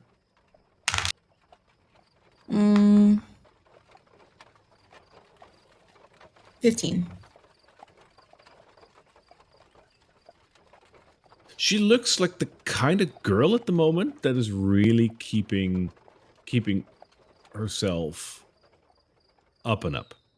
She's been through a lot. She just lost her brother. She's been whisked away from the place that she's lived for her entire life to go with a friend that she trusts, but ultimately it's just a friend, right? To go and sit in his house almost halfway away in the domain that you live in. while your father has just died and your brother has just been killed, if you take all that into account, she's holding herself pretty well. But it's understandable that she isn't quite the chatterbox at the moment. Mm-hmm. Did we bring anything from her father's house that we can give her, like that ring or something? No. Uh, No. we have items, but don't worry about it. She said that we could have free reign. Yeah, she let us have some of them. She's fine. She just needs a couple days. She's fine. Shake it off. So Vasily turns around and he says, so my plan, if we can talk shop, is this. And again, I'm a merchant. I'm a smart We cookie. understand. What I'm do a you smart sell? cookie, but I'm I it's a bit embarrassing. I Pies aren't. Pies are delicious. wouldn't that be fucking funny if he would be selling pies? But As a matter of fact, Piegate. he pulls out another pie. The whole point of this campaign is for us to take over the rest of the pie businesses and just become the pie magnate of Barovia. Oh, wait, The you sell end. pies? We need to kill you now. Sorry. Capitalism. Strahd who? he grins a bit and like he shovels his boot and then he grins over at Irina, who actually gives him a grin back, and he says, you know, we're working together, so I might as well come clean with you guys. I am technically a merchant, but let's just say I do certain services for people. I can bring certain contraband from one place to another under the guise of being a merchant. I thought you were about to say you were a prostitute. Oh my goodness. Okay. Services. He gives you the look and he says, you would like that, wouldn't you? Shut up. Oh my goodness. I'm a lady. Anyways. I'm a I'm gentleman. gonna glance at Carlo. Sorry. So contraband is mostly my business. However, if there are good batches of things that I can sell, I usually try to get my hand in. The wine business was pretty good up until recently. I've helped with the fabric business for a little while, and I've briefly tried to dabble in the business of pastry, but unfortunately, I noticed that the product wasn't up to par, so I abandoned it. Mm-hmm. Yeah. In terms of the wine, did you have a deal with the people at the wine cellar, the Wizards of Wine? I did for a very short while, but that has been about 2 years ago. What were they like? Are they still around or are they desolate now? I'm God, I really hope- in need I of a hope- bottle of champagne. I hope they're still around. They're wonderful people. The Wizard of Wines is their home location. That is where they cultivate their grapes and produce the wine as well. It's a little ways towards the northeast. As a matter of fact, if you go towards the village of Kresk, you can very easily find it if you take one of the roads from there towards the south. Would you mark it on the map you gave us? I don't recall giving you a map. Was it not you who gave us this? And I kind of You pull up the found- map. You Oh, we found it in found the it. mansion. Yeah. Oh, okay. He looks at the map and he says, "Oh yeah, sure." And he puts like a little cross, roughly like it's a hand drawn map, so he gets a cross roughly where it should be. Awesome. He says all the wine in Barovia comes from there, like no exception, all of that, unless it's brought in by the Vistani from worlds beyond. They were doing rather well, I believe, but I had other ventures I had to get into, so I had to like forfeit my contract. I've heard from my previous connections that apparently there are some troubles with the wine delivery at the moment, but I'm not sure as to what and why.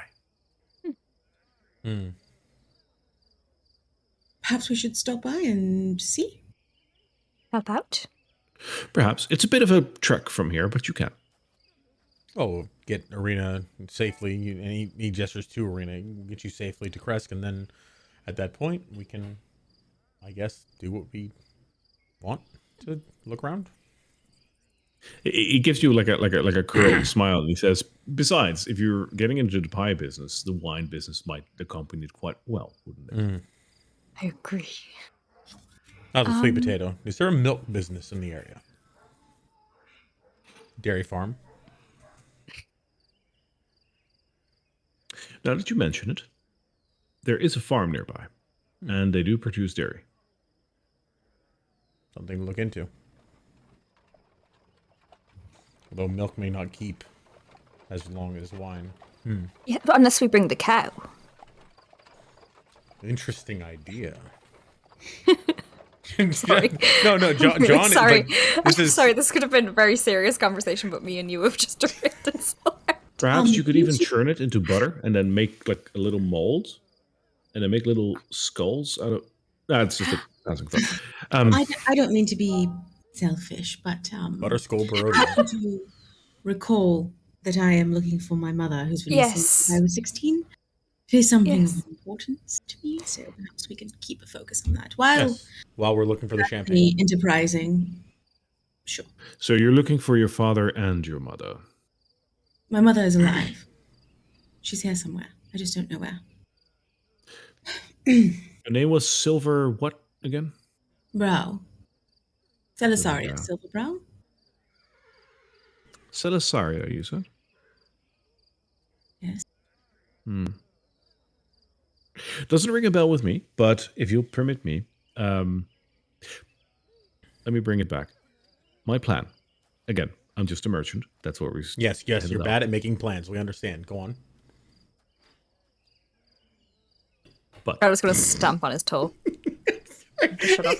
Sorry, you said that like 3 times, so John is like impatient. now that we're here in Vallaki, I am pretty sure that Strahd knows that Rena is gone. That means he will scour the roads. Not the towns, but the roads, at least for now, because she is traveling, or what he thinks.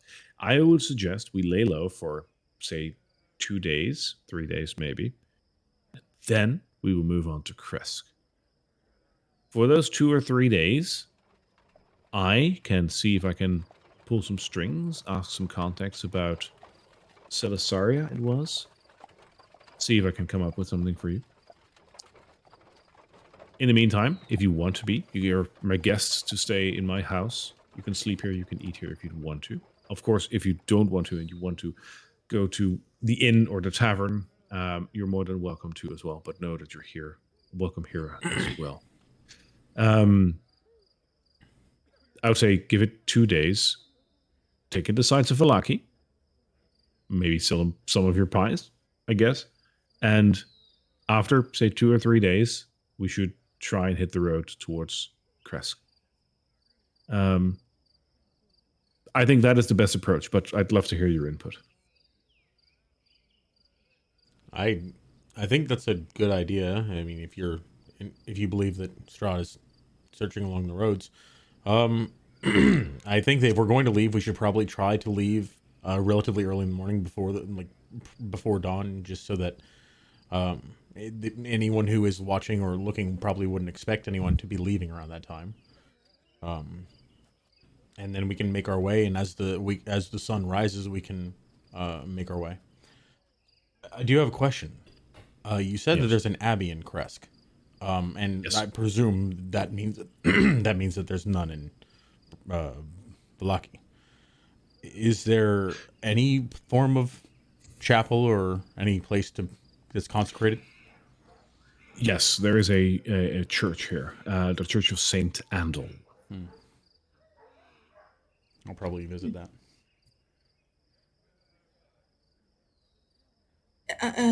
We've been to a few shops here. Is there anything you would recommend that we go to? Anything that would help us on our journey?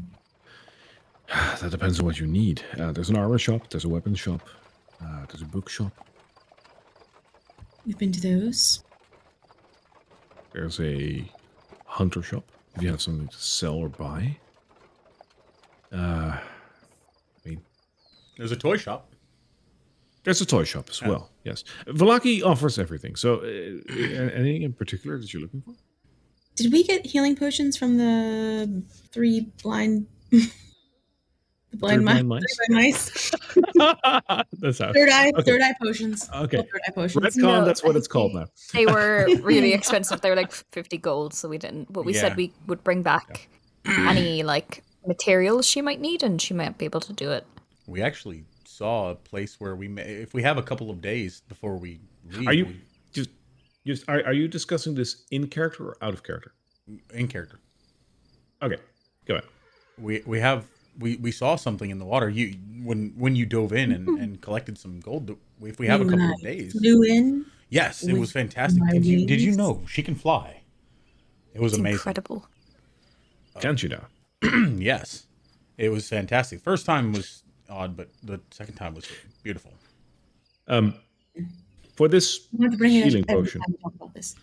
Yes. I understand. I understand that this is important for you because if you run into something where you need to fight, I understand that a potion like that can be the difference between life or death. Life saving, yes.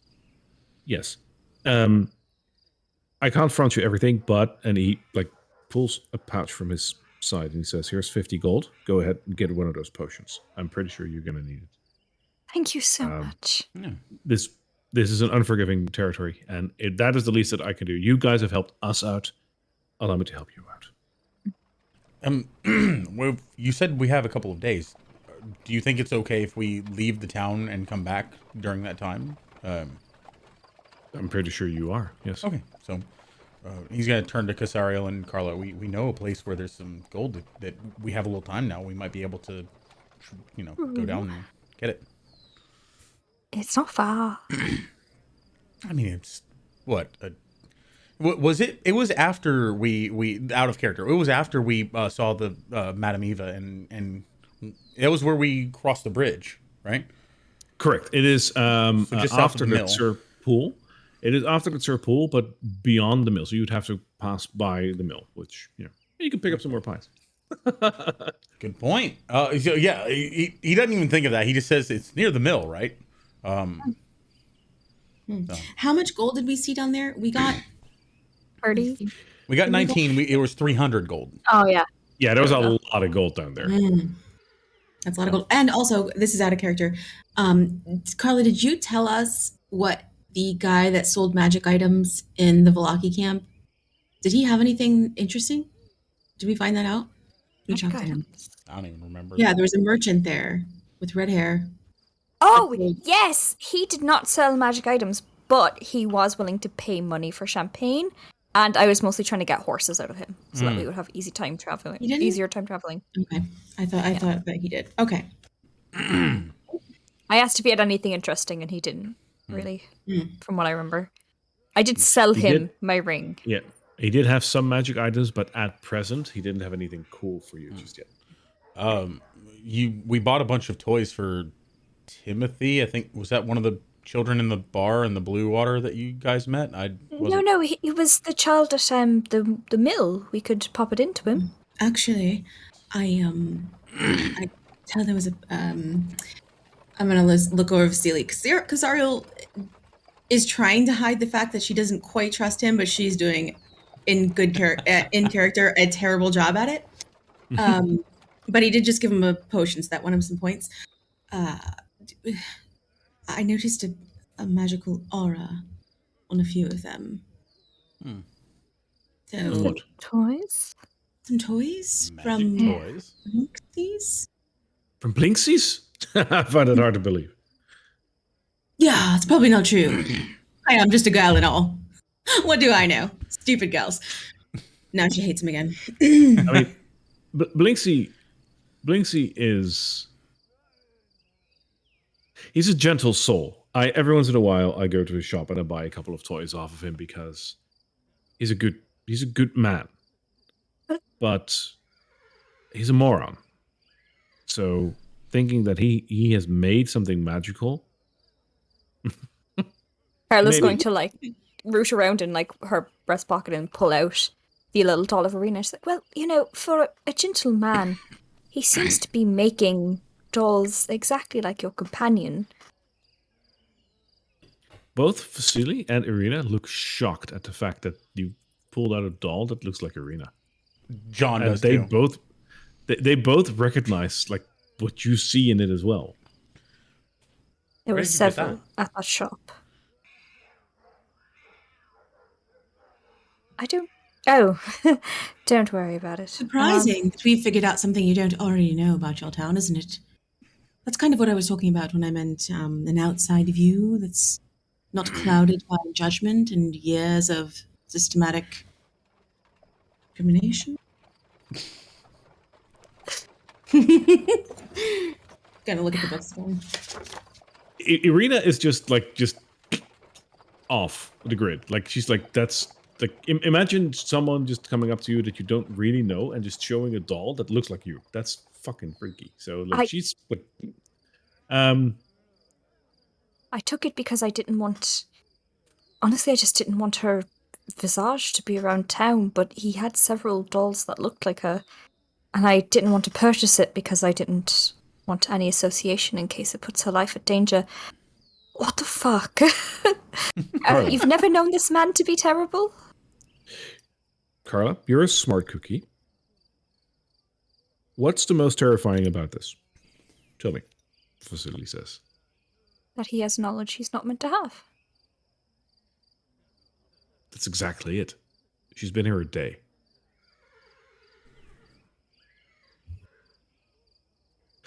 He makes a doll every 2 to 3 days.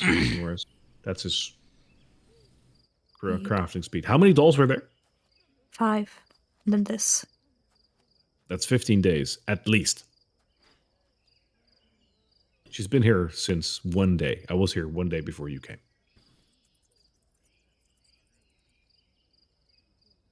I think you can trust no one in this town. I don't think you can trust anyone anywhere here, so you have to understand our hesitations. We will probably not be leaving this mansion for the next 2 days. Still, I feel that it's important that we should take those 2 days to let things settle down, but I will take that into account. Irina, with your permission, we should stay here. That way they can't see you. I am frightened by this. And I'm not sure what to think of it, he says. Do I have to stay in the house? No. Oh, you three are free to roam. No, it's just Irina and I. Thanks, Saloon. Did you not get...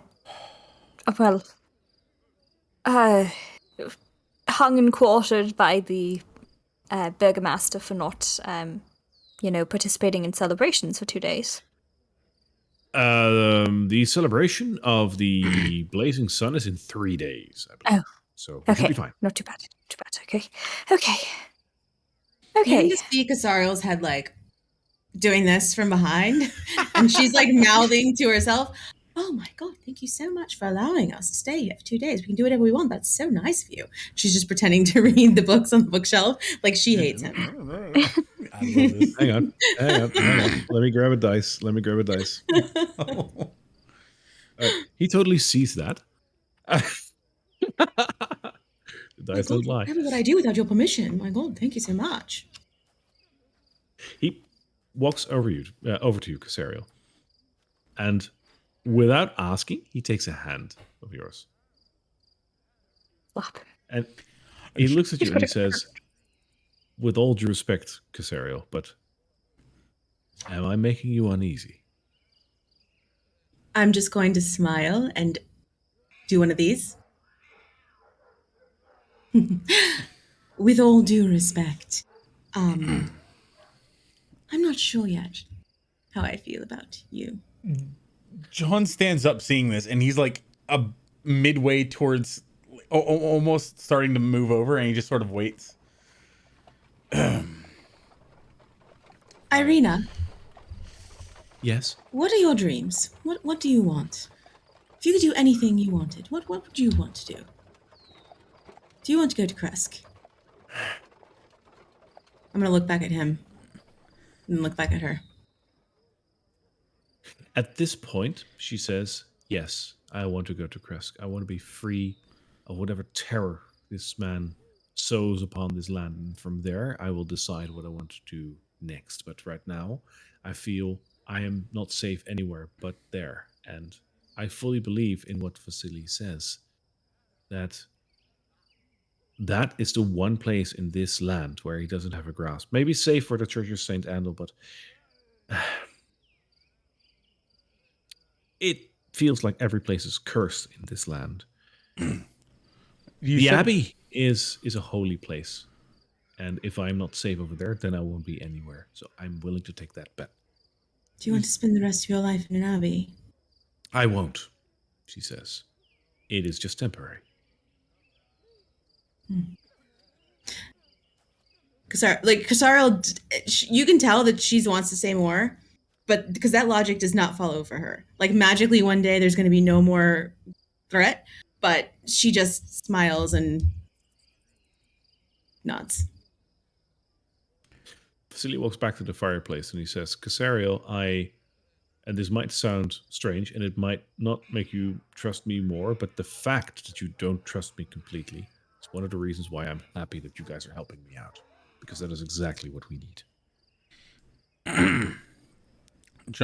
John gets a little bit closer to Casariel just so that he can sort of, if more for Vasily's protection than anything, because if he does that again, John's very confident that he's gonna have a problem. Casariel, protection, amazing.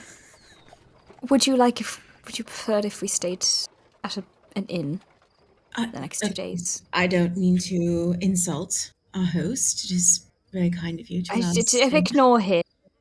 Ignore him. What do you want?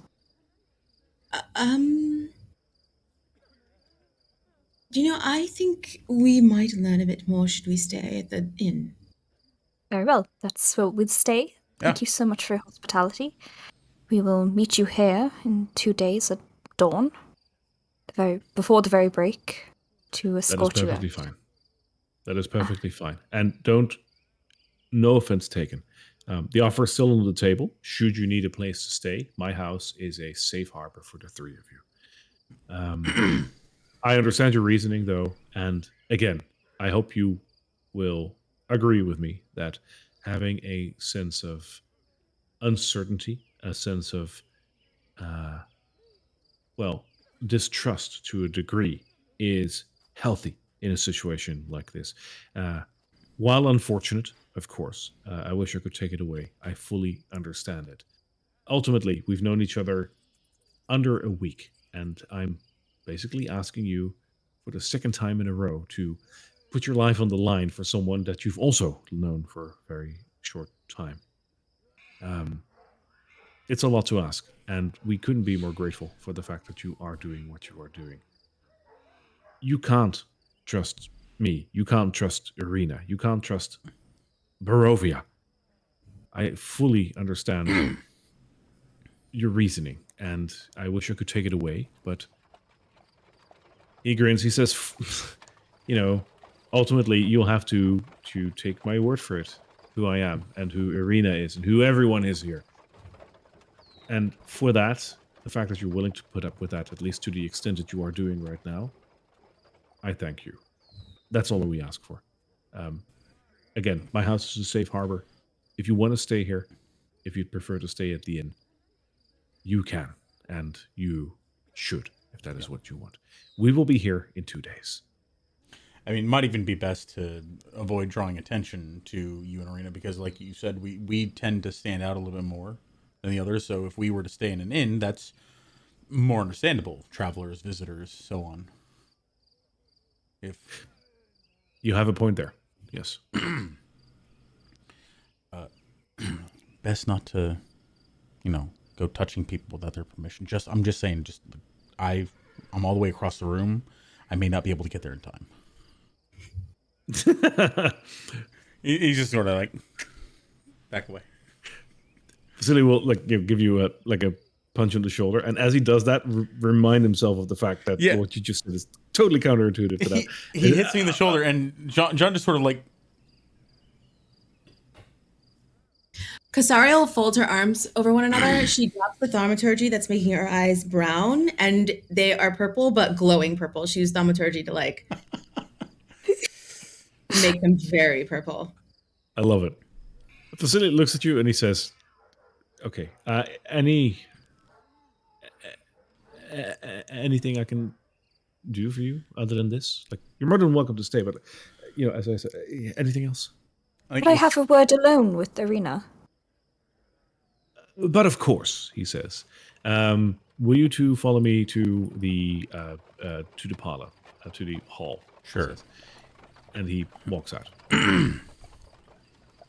As we leave, I just touch Carla on the shoulder, and may didn't guide you, dear. Give you guidance.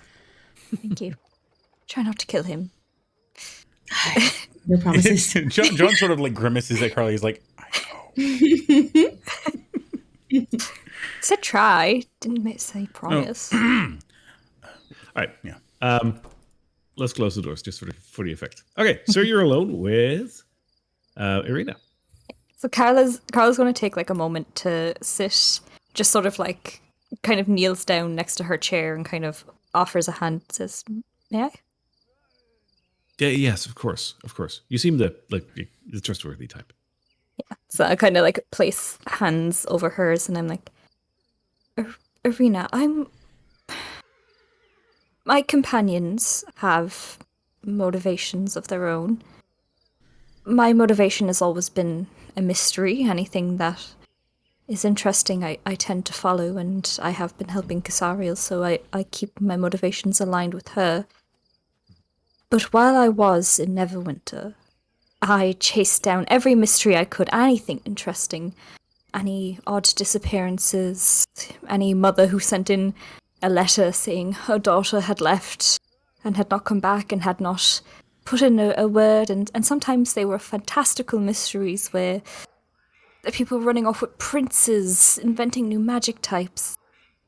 Sometimes it led to women who were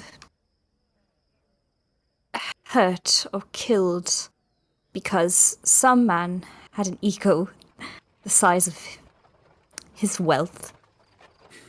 I hold no love for that. I have encountered it too much, and each and every time I have done my best to save who I could. So if it comes down to it, I will try to help my companion, but I will not leave you to fend for yourself, I promise. I appreciate that, she says, and while we know each other for a very short while, let me put it very plainly with you. I've known Vasily for the last 10, almost 15 years. And even before that, my father knew him a little while longer. I've basically grew up with Vasily. My darling, I'm not talking yes. about him. I'm talking about Strahd. If it should come down to it, I will help you in whatever way I can. You have my protection. Even if my companions have ulterior motives, I promise. I thank you. Your companions don't seem like they currently have ulterior motives, even though I feel... Not ulterior, but opposite.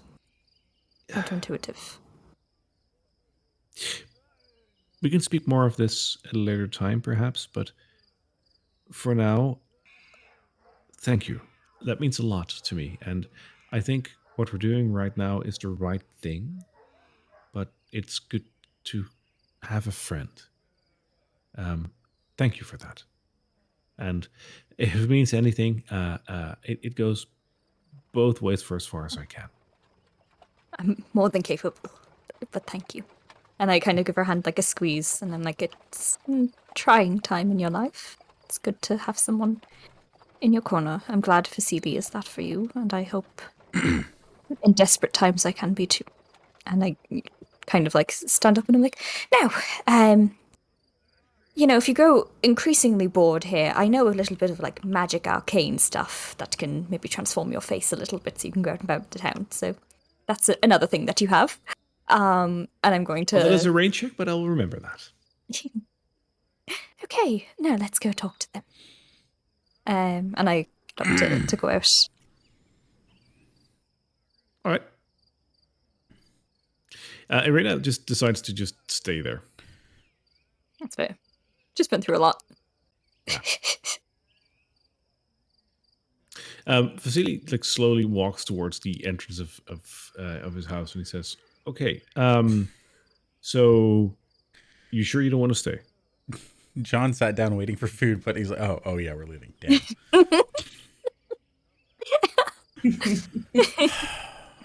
Fine. I'm just gonna As grin you're it. making Sorry, as you're back. making your way there, you see like the butler coming out with like a dish with like a lot of food that looks really good.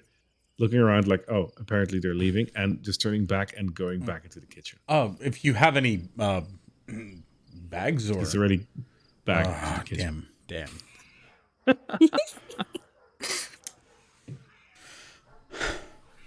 Probably tasted like the pies at the other place anyway. So I can hardly recommend the Blue Water Inn if you have been there already. The one next door, the tavern, I don't think they even have beds. So probably the inn is your best bet. You can camp outside the gates as well, but that should be a little less safe. So I think the Blue Water Inn is the best. And if you want to stay here, the option is still on the table. Speaking of the tavern, and Carla's gonna like flick down her sleeve a little bit and produce the silverware. This iconography or symbol on this raven. What does it mean? What is it associated with? He reaches for the what you took a knife or a fork with you? Knife, probably. He reaches for the knife, and before grabbing it, he pulls his hand back and just stares intently at it. He says, it's a silver fork, silver knife, sorry. Bit tarnished. No, with a raven on it. Raven.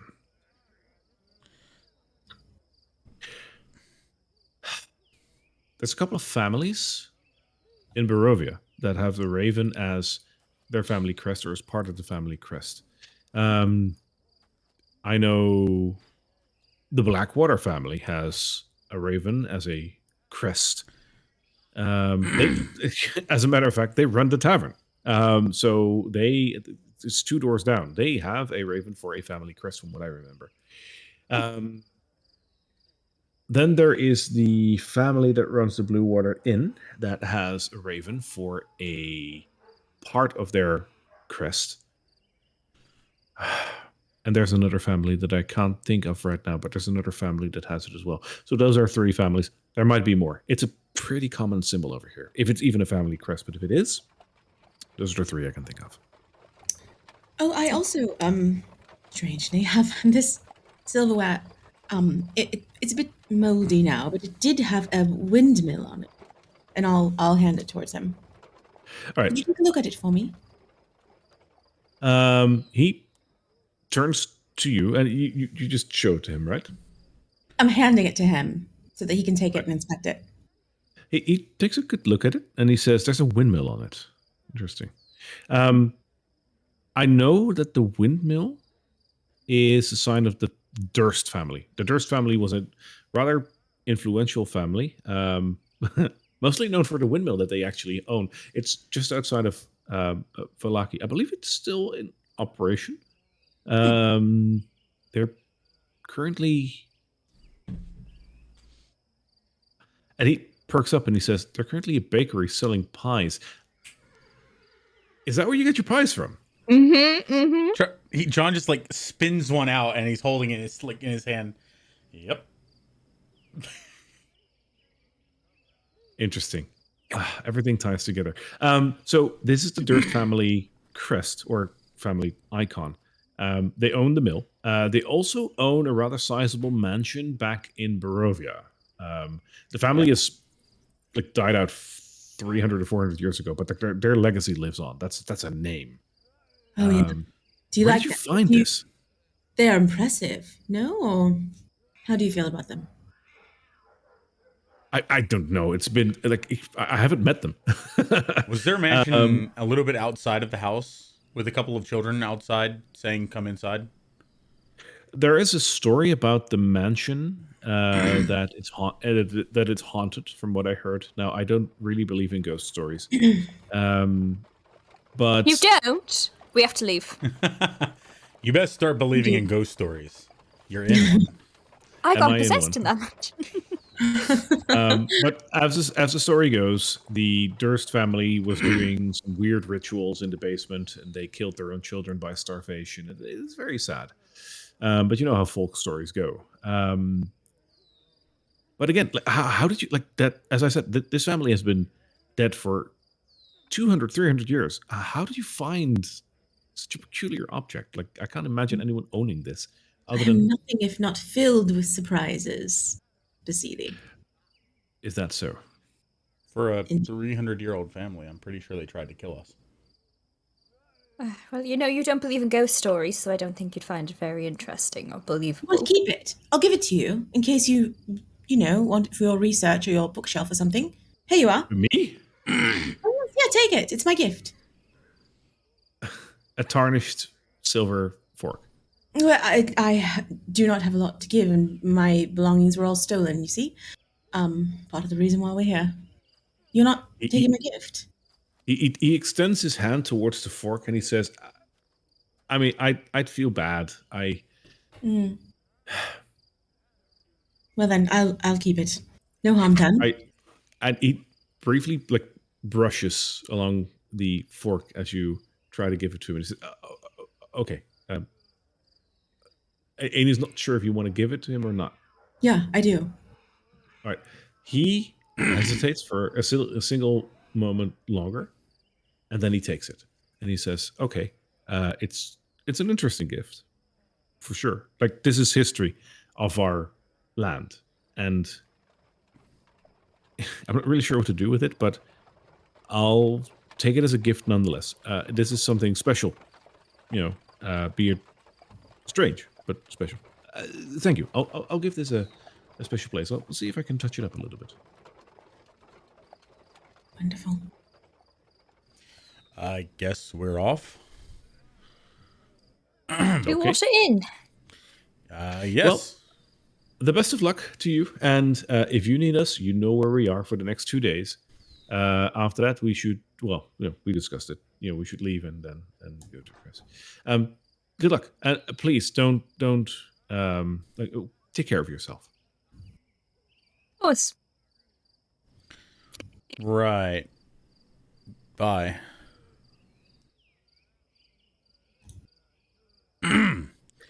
And with that, as you step outside, I think it is a good time for us to take our break.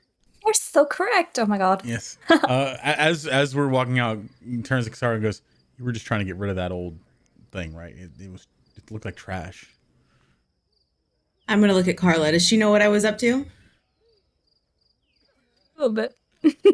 Something bit. like that. I'll tell you when we get to our rooms. Okay. Oh, yes, she does know. She does. Time for a break. Hello, everybody. Welcome back from our break. We are back at the bar. The drinks are restocked, snacks are refilled, and the fireplace is lit. But before we get back to the tale... Guys, all good adventures start in a tavern, and we actually have a tavern. It's called the Gilded Flask Tavern, and you should totally check it out. It's our Discord. The link is down below. Come join us. Come start your adventure. During the break, we do tend to chat to people actually live to talk about what's going on or maybe what's going on in their games. So please come check us out. Please come hang out with us. It is great. It's amazing. Okay. Absolutely. Right. So before our break, our heroes ventured deeper into Vallaki. You guys went to the toy shop of Blinksy, bought half the store worth of toys because that's what you do as an adventurer. And then you went to Vasili's house where you talked with Vasily and Irina.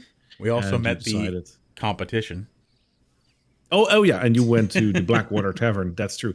You went to the Blackwater Tavern where you bought a competitor's pie, which was like food without salt. Yeah, and you had an ale over there, and then you decided this is not cutting it. You went to Vasily's house and had a long talk with him and with Irina about the next course of action, netting you about 2 to 3 days worth of free time. Before you will make your move from Vallaki towards the place of Kresk, the village of Kresk, I'd have to say. And 54 gold. So, and that too. Vasily handed you 50 gold for a potion of healing, and 4 gold for 2 pies for his butler, who was all too eager to get 2 pies out of you. You're standing outside of the house of Vasily, and my question to you, as always, is what will you do next? Okay. So obviously we have to make our way back towards the Blue Tavern Inn. We also need to stop at the potion shop. Was there anything that we missed along the way that catched our interest that we wanted to go to? There is a church that John has mentioned a couple of times, and that is roughly in this area. You can just follow the church tower. Yes. There are some places here and there, but you'd have to start exploring the city. Okay. We'll head towards the church and keep our eyes out. All right. So you want to go towards the church? Yeah. Kind of looking up over the city skyline where the tower is, kind of trying to follow that direction. Is it in the direction that we came from the tavern? No, it's an opposite direction. Oh. So, we really need to get that girl, able to defend herself. She shouldn't rely on Vasily or us for help at all. oh, Can we teach her how to use a sword or something, a dagger? most townfolk aren't really trained in that, and she looks like some of the nobles that we've had to deal with. I doubt she's ever fought anybody. Vasily doesn't really look like much of a fighter either.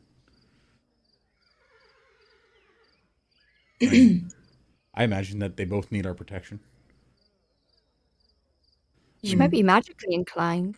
Might have some arcane talents that we could unlock. That's a possibility. I never Defend thought of her.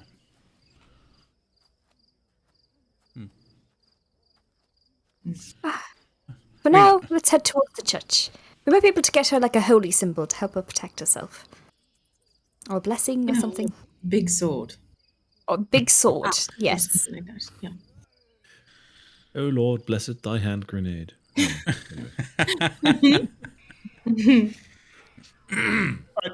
So you move towards the church, and it's not too far. You're within the city. So after a little while of walking,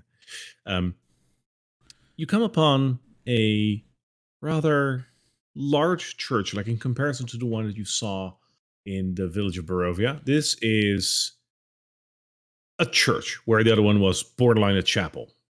It looks rather sizable, with a rather large graveyard attached to it.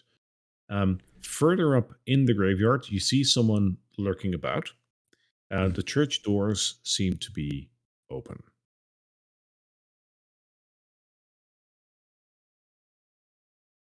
Let me put your tokens down. Oh.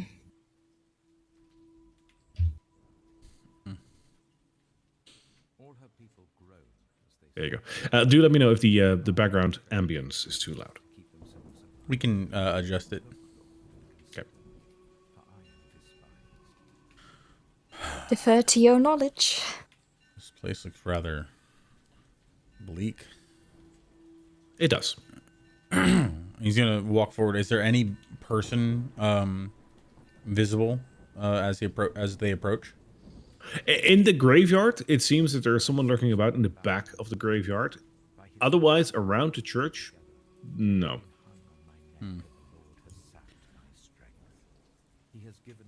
Is the voice that we're hearing and the sound, is that just ambience, or is that like actually somebody? It is around? ambience, but it's coming from the church. Right. Xariel, do you think we should check what's going on in the church? I don't see why not. It's church. It's probably fine. No, I haven't. It's been a while since I've been able to meditate in prayer. It really Unless, was. of course, there's a monster in the basement in which we almost die trying to kill. We should. Churches, right? We should probably Am I talk right? to the priest or Church, someone else. Before. So Is the door unlocked? it is, yeah. So you open up the door, and the church has an entrance with a couple of rooms left and right. After which it spills into the actual church part itself. You can't see all of that, but quite a bit. In the entrance of the church, there is an elderly lady standing there weeping a little bit, and she is turned towards a prayer scroll and kneeling down on a kneeling bench. It seems that she is halfway in prayer as she hears the door opening. She turns her face towards you. You can see that she's been crying. Are you all right, ma'am? No, I'm not all right. I'm not sure where my son is. I believe my son may have been... Well, I'm not sure what happened to my son, but something terrible must have happened to him. I have do apologize. My name is Wilhelmina Rikalova, and you might be, she says as she stands up. John Varenthal, and these are my companions. We're my fellow Silver Star, Casariel, and our investigator friend, Carla. Carla, you may have more understanding of what's going on than I do. He, a religion, then a paladin. Well, Yeah, wait. What happened to your son? Sorry, I'm distracted. There's a lot of mumbling. She looks over your joint shoulders and she says, "Close the door, please." Okay. I imagine, like, John, it's just like an easy swing, but for Carla, she has to, like, push it. Yeah, that's like for you, it's kind of a workout to close those doors. Yeah. All right. You don't seem like you're from around here, are you? No, I'm personally from Neverwinter. I don't know that place. Is that beyond Mount Baratok, or? Have you never visited outside Barovia? Oh, yes. Sorry. No. What happened? Why are you crying? My son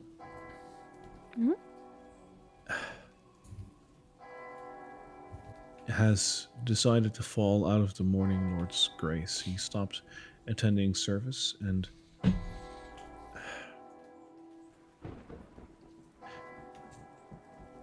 my son is always easily impressionable. He decided not to follow faith. He decided to start wearing these strange black robes, and that doesn't matter. What matters is at last week we had a celebration in town. The wolves had jamboree, and my son had decided that rather than going to this celebration, he did go there, but he was holding up a sign saying that all is not well. And he was arrested for it. And I'm pretty sure that he's being treated well, but I haven't seen him in over a week. And I'm not sure where he is right now. He wouldn't be one of those people in the stockades, no?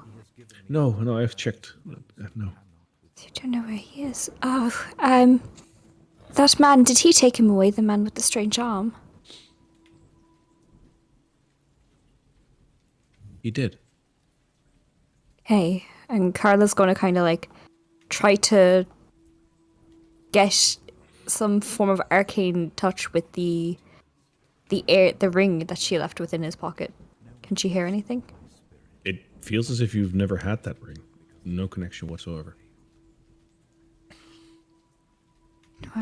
Okay, whereabouts is there holding cells in this city? Is there... Other than the stockades? I don't know. I don't think so. Would they is there a place, a barracks where soldiers are? Surely the soldiers go somewhere. I guess I don't know. I don't. If you're up to it, if you'd like to help me out, I'm willing to pay for your time. I just wish to see my son back. His name is Will- Udo. Udo. Wilhelmina, was it? Excuse me?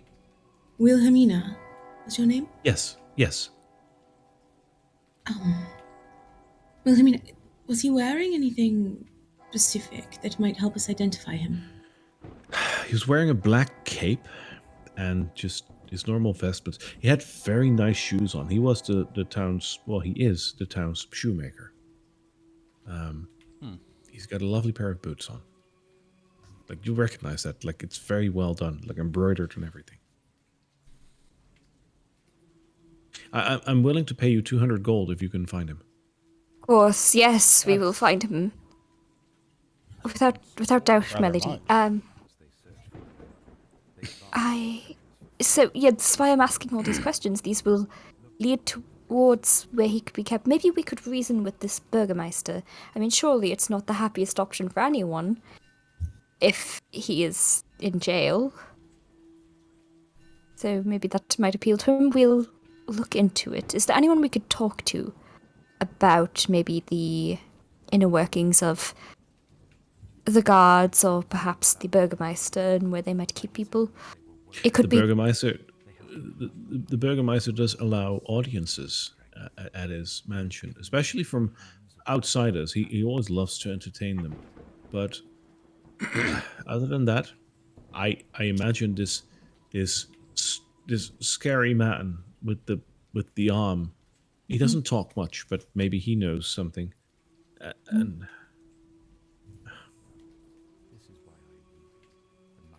I don't know. rest You're not assured we troubled. will find him.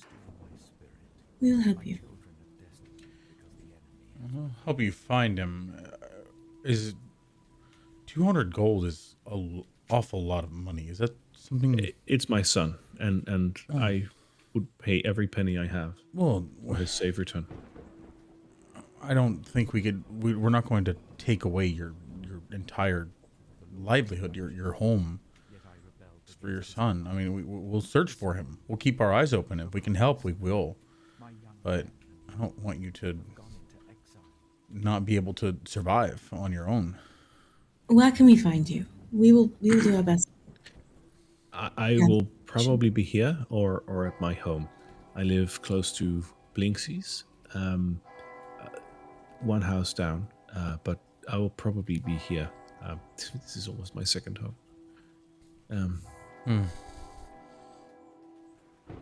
We will help you. We'll help you. We'll We'll look for find him. you. We'll discover you. Thank you. We may not be in town long, but while we're here, we'll try to help. You're very kind, and that's all I can ask for you of you. Like, really. Thank you.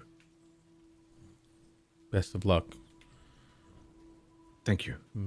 She says, and she turns back to her prayers. He almost says like may Saloon guide you, but this isn't really her. That's not really her religion. So No. I almost said the same thing. okay, so I'm looking for a priest or a priestess or anyone who looks like they're of the faith and can talk to. So moving up the alley that you're doing right now, you walk into a rather sizable congregation huddled together in this church, all either in prayer or just intently listening to the sermon that is being given by the gentleman that is all the way at the front. He sounds quite sincere and serious in the things that he is saying. Telling his story to the, 12 to 20 some villagers gathered here, who, if you look at them, are of varied levels of the order, if you will. There's a couple of like relatively just normal, simple peasants, but there's a couple of nobles sitting here as well. You recognize them as you have struck a deal with one of them for a whole bunch of pies. They definitely look very much richer than the rest. So this congregation is like a lot of people from all levels. I'm gonna sort of just stand in the back and listen in a bit, and wait until he gets to a stopping point. Carla immediately singles out like a person who's on their own, sort of acting like a loner, and starts sort of shuffling towards him to start getting intel. So where you're shuffling towards is a little boy, and this boy is sitting like at the side, sort of like waiting for his moment to apparently do something. He's also listening intently to the sermon. Okay. So, oh dear. Okay. So Carla's not going to pick up on that. She's never been to church properly. So she's going to kind of like shuffle over and take a seat and be like, "Oh, excuse me. What part are we at right now? I'm after missing quite a bit." The kid just looks over at you and he says, "Shh, shh." I'm gonna look over at John. Just be like, what's she doing? I don't know. I was gonna wait until the end of this, whatever sermon. Okay. Carla's gonna hush up and just keep an eye from where she's sitting. Carla, give me a quick perception check. Oh, exciting. Oh, no. Oh, dear. That's gonna be a 6. This is a sermon. John, Casario, what are you guys doing? Well, I'm basically just waiting until he's done so that we can. I would like to approach him after without interrupting. So the sermon continues for another 20 to 25 minutes. He's mostly just telling stories. There's no singing. It's very, very somber, if you will. After the 20 to 25 minutes, people are just actually staying here as if waiting for the next sermon.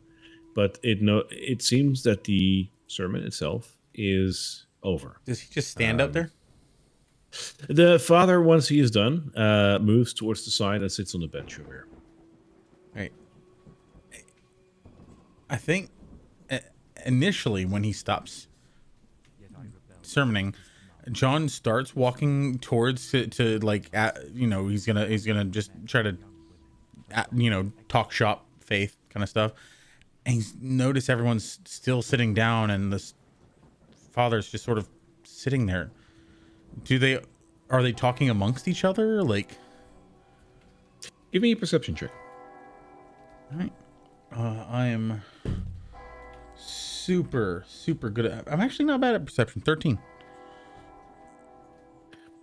You notice that there is, if you have to describe it in one word, what you're sensing here in the room is just fear.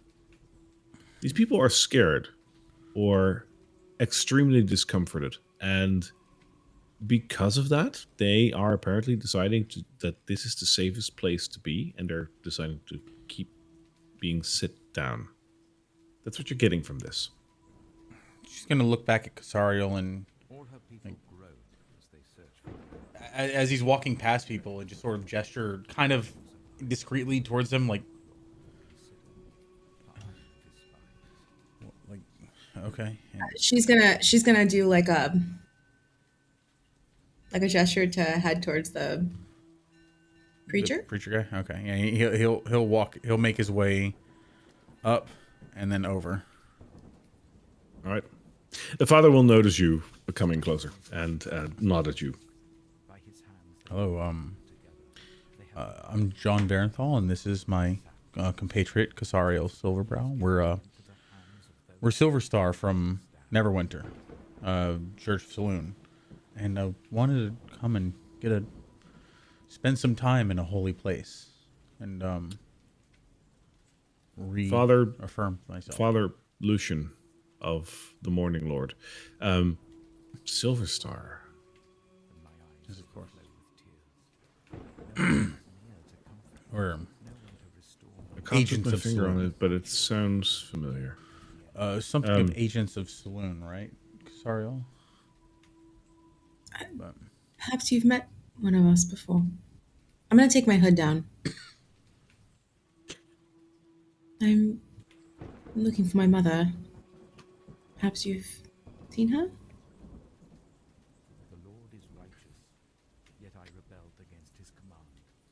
As if it's been yesterday.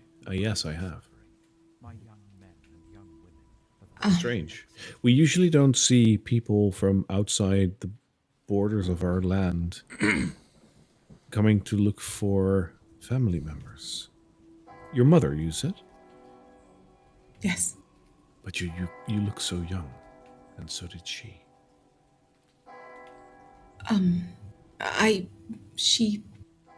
It was, it was long ago. Years ago.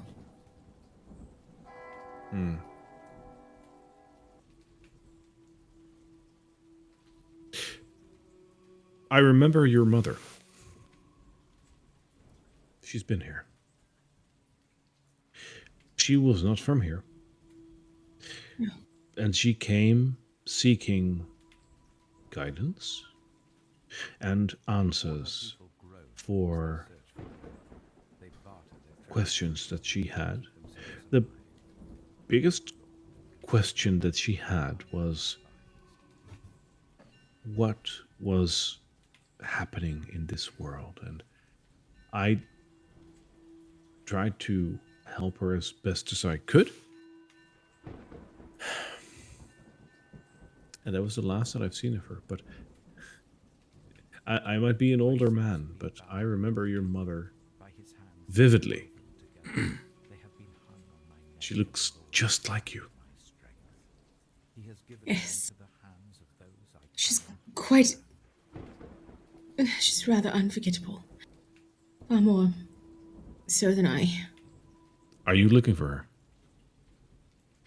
Yes. How long ago was it that you've seen her? Yes, 20 years. 20 years. That should be it. I believe she's here again, and I don't know where to find her. She was with my father at the time, I believe, when she was here. He was a paladin.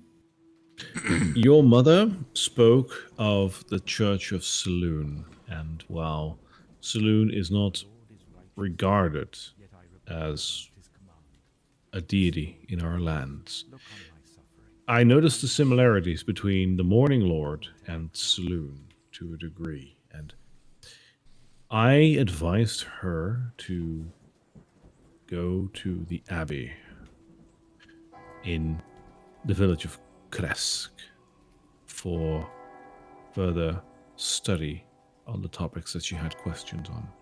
Whether or not she followed up on that advice or if she is still there, I cannot tell you, possibly.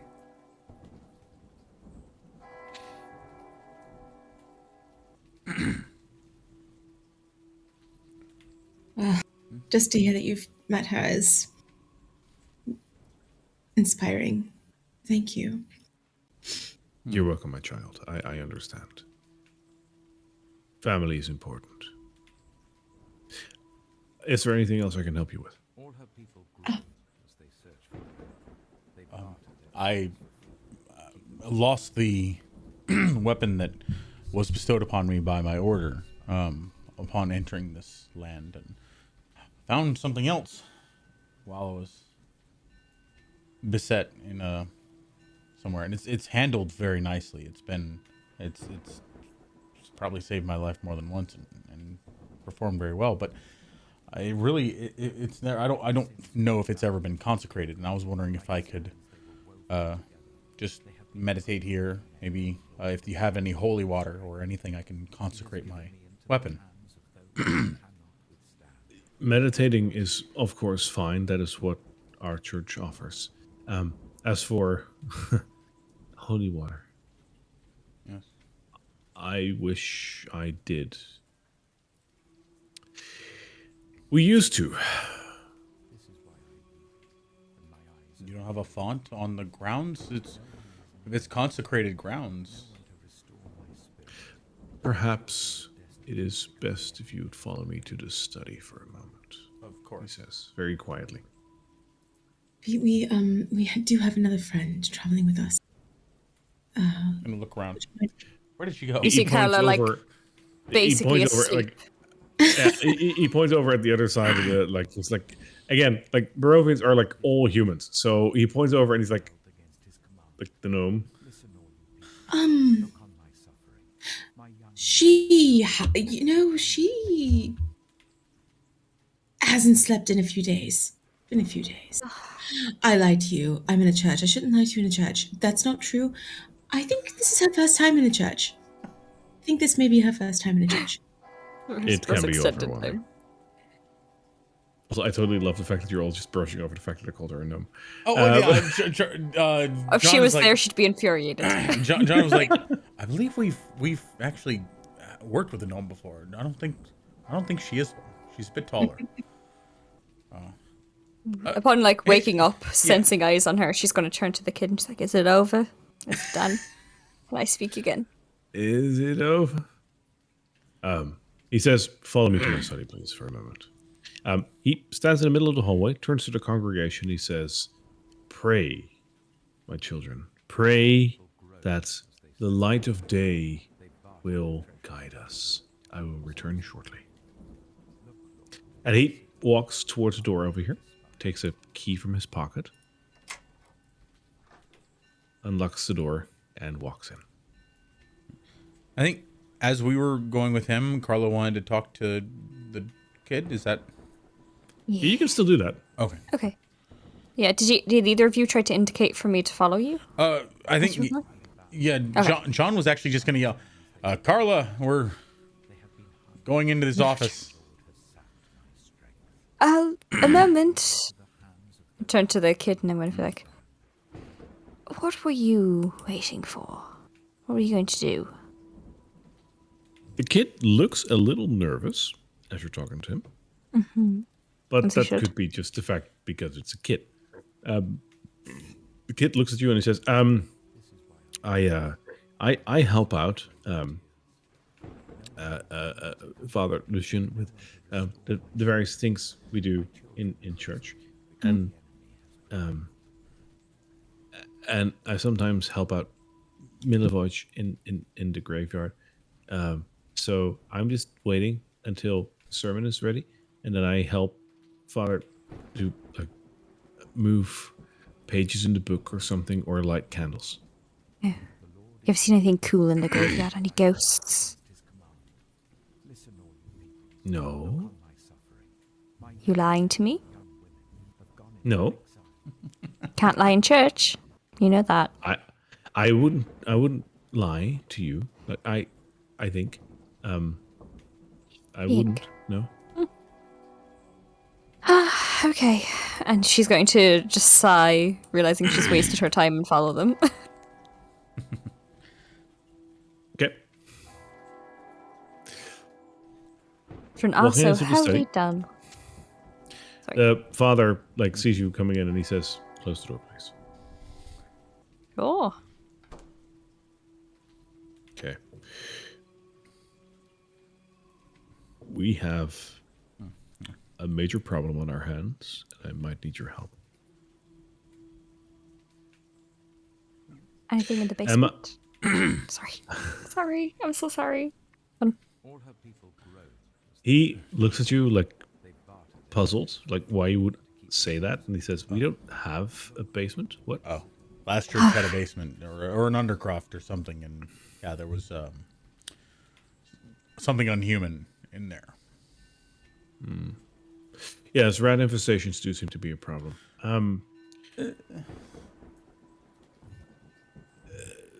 Be that as it may, we do have catacombs under the church, and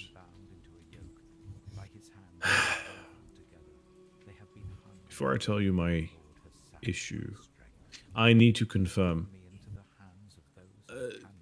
Casario, was it right? And John, John, yes. right? John and Casario. And this is Carla, our fellow traveler. I told you. Palalalakat. Pleasure. Of course. John and Casario, as fellow believers, perhaps of a different flow of deity, I can entrust you with a issue of a holy matter in secrecy to a certain degree, right? I am Hak, Morning Lord. After all, my father was a paladin of your belief. Faith. All right. Faith. So, connects us, yeah. let me pick your brain for a moment. What is this church called? The Church of Saint Andrews, I believe, is what Vasily called it, right? I just The said Church of Saint Andal, yes. Ah, yes. So, I am not incredibly versed in your faith, but I imagine that they don't lie too far from what we do. Let's say the Church of Saloon creates a new church, and they call that the Church of Saint, your name here. Why would they name it after this specific saint? Maybe honoring someone who performed great in the service of Saloon, or Indeed. maybe Oh. Saloon guided someone. Oh, he's buried here. There we go. And he points at Carla and he says, clever, clever girl.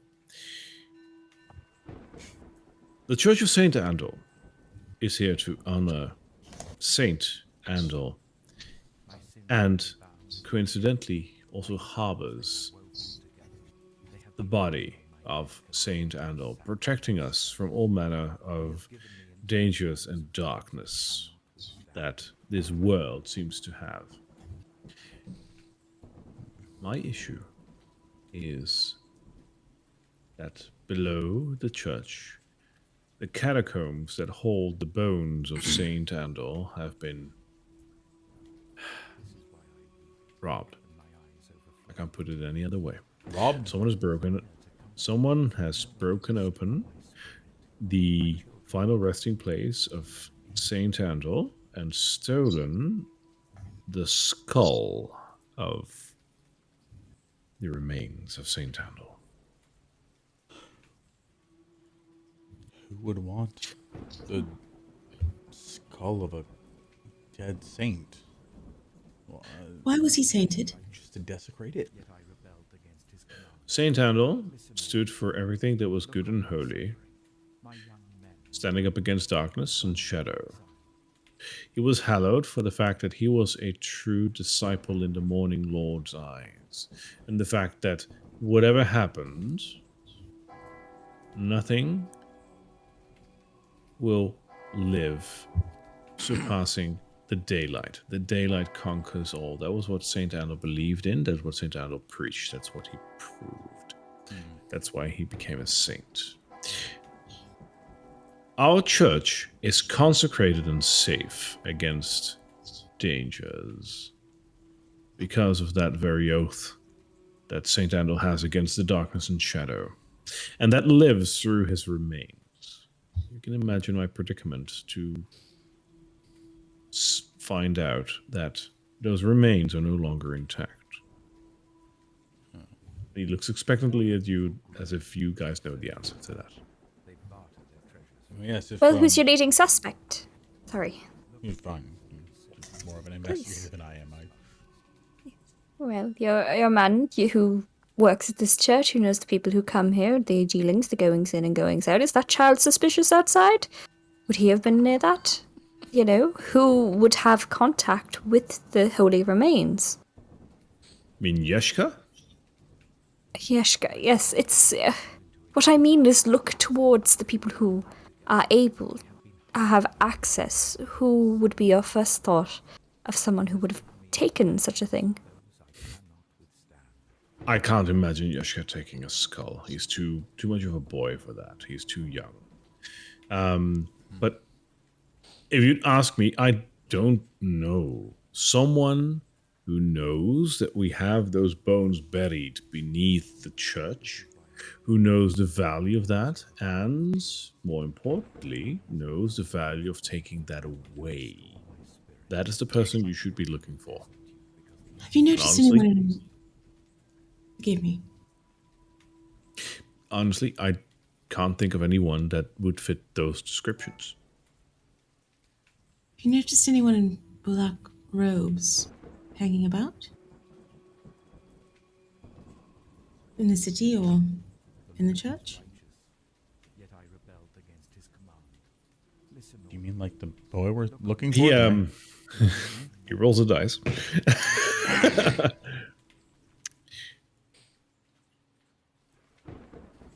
There are some people in town that wear black robes, but I don't see correlation to this inquiry. No. There's a woman, Wilhelmina, praying just inside the doors. Her son has gone missing, and he So I heard. wears these cape. black robes I speak of. Mm-hmm. She said that he was once very devout and is no longer devout. Could there be any connection there? Maybe, but if you're willing to help us out on this, I don't have any monetary reward for you, but you would greatly help us out. I do have some clues for you to help out, to find whoever done this, if it helps you. And based on those clues, I would say someone who's wearing a black robe would not fit the description, but I'm no investigator. Sure. I'm just a priest. I can't imagine what a thief is wearing at the time has anything to do with their capacity to. Never mind. You got a very good point, sir. I'm just a priest. I don't know. If it will help reconsecrate this place, and if we have the time for it, he's going to look at Casario and Carla and be like, if we have the time for it, then I imagine we can attempt to help. But as much as I'd like to help, again, look, Casario and Carla, we I mean, we We're on a just bit of a- agreed to help that woman, Right, and this we're on a could bit of lead a- to the same place. okay. I believe I could help tomorrow morning. I What believe I time? could- About what time is it? Because it was like just after. This is like- with Vasily. Yeah, this is just like, because you've had a lengthy conversation with Vasily as well, so it is like leading towards the evening, but still in the afternoon. Late sermon. This is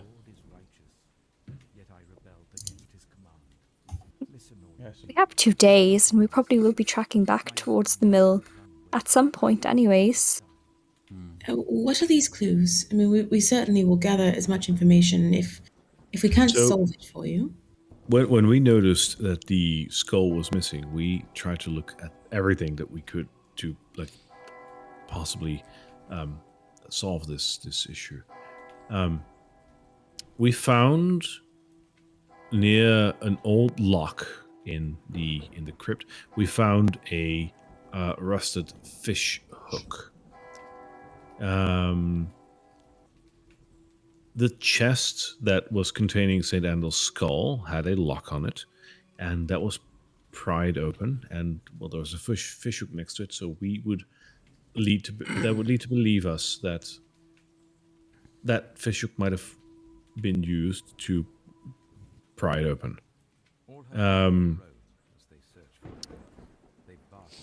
The stones around the edge of the crypt were scraped, as if like there was a metal tool that was used to pry open the crypt. We found some bits of burlap twine, so not black, but burlap, that was caught in the stones that usually seal the crypt. we found a scrap of parchment that reads "Before the feast" in plain common.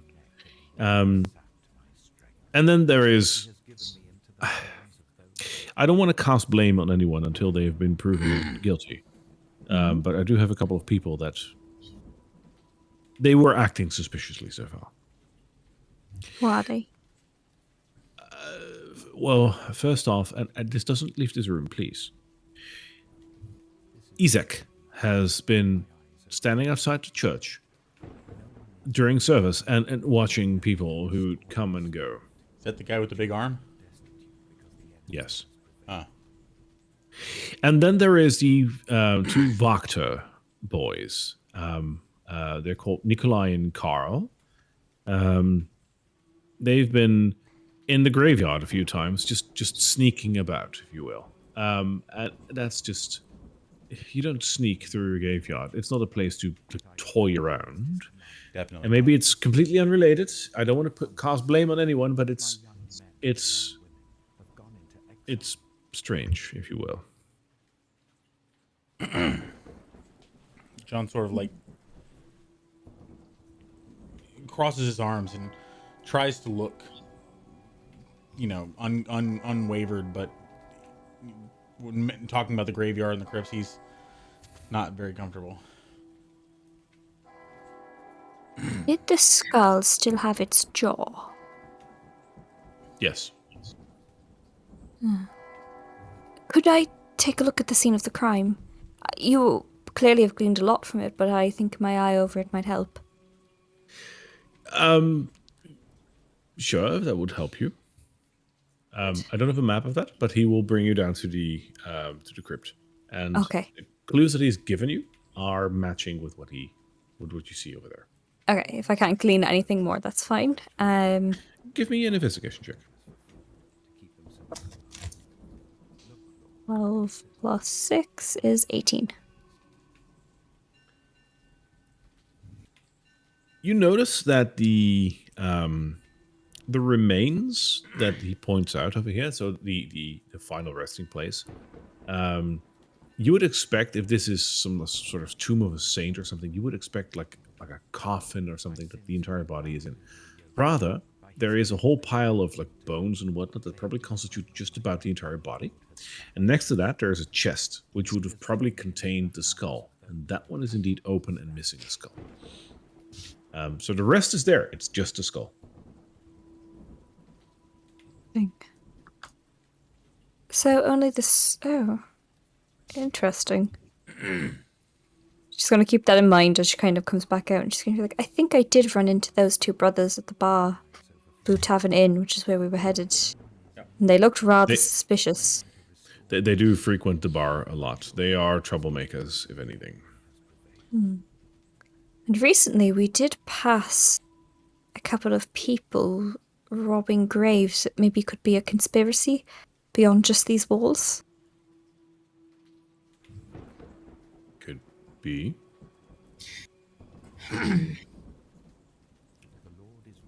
So just to clarify, when they went down to check the scene, John sort of stood at the doorway and tried his best to watch from there. Okay. Yeah, Casario, as she passed by, John will just clasp her hand on his shoulder before she walks by.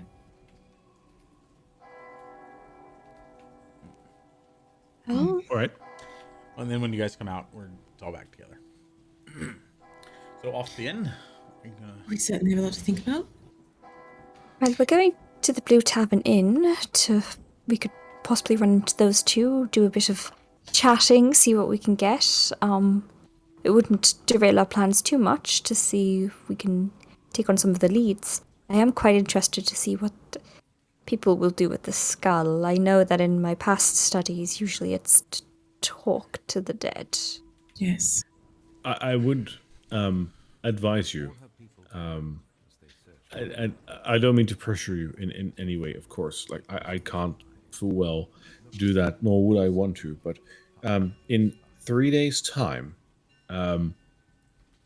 we are planning the Feast of Saint Andal, which is an annual feast that comes back on same date every year.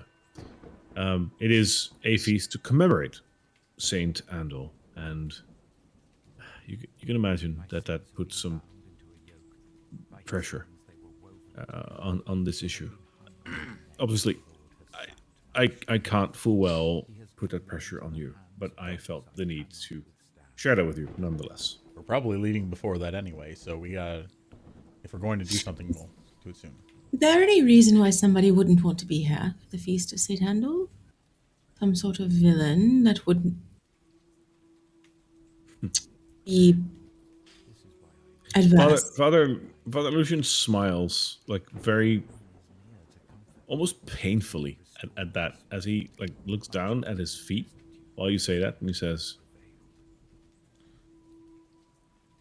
"Please, don't tell anyone that, but the consecration of this church means more than just faith. These people are in real danger now that this consecration has been broken." I agree. I see. Oh. Oh.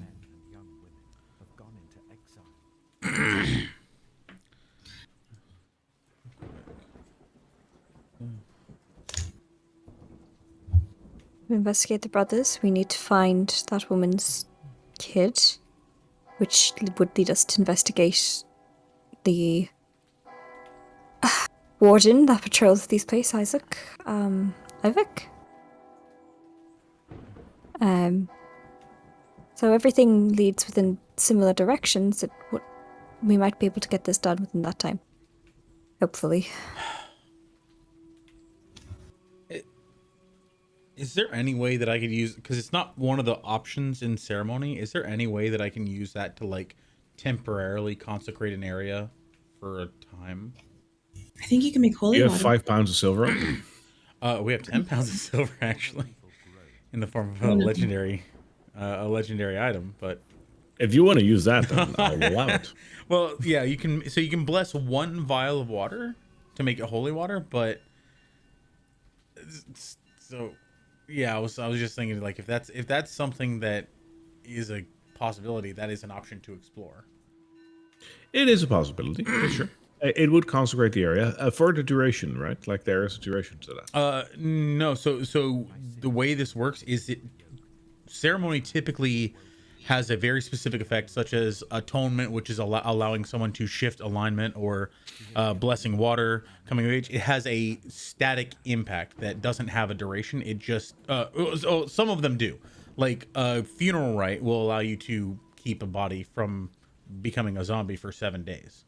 Right. Wedding gives you 7 days of bonuses for 2 people who are married. I will allow you to consider this in that consecration will reconsecrate the church, even without the skull, if you're willing to sacrifice the silver that you have on you. Okay, so that's something I would talk about with them. But I was thinking if we could find or purchase silver to perform the spell. If that's something that is an option, but if it's specifically with the legendary item, which I can understand that being a limitation, it's probably not something we're going to do. But That is up to you. I appreciate the option. Okay. We'll talk about it. I suppose we should head back to the Blue Water Inn. And Question, Father. Yes. The threat that you speak of, what is it? I mean, what? This when- land holds many dark forces, and those dark forces are sometimes turned by the power of the Morning Lord. This church is not a bastion of power, but it is a bastion of security. In that light, I have some 20 people here that are seeking guidance and seeking safety, which officially I can no longer grant them. That is my issue. Are you sure? Because it's been. How long has Saint Andrew been keeping this place? 2 days. But before that, how long were his bones here? 1242 years. This is a very long time. I just, I just wonder if the threat still persists. In those 1224 years, not once has harm befallen this church. It has befallen the surrounding area, the village, now city, the houses, the shops, and the land beyond. This church not been touched in 1200 years. I see. You have this conversation at the other chapel at Barovia. I feel like we talked about just this. I can't. Sorry, I'm getting ahead of myself. Never mind. Do you know? Sorry, but we find so few people we can trust here. Do you know what the ravens mean on a crest, perhaps?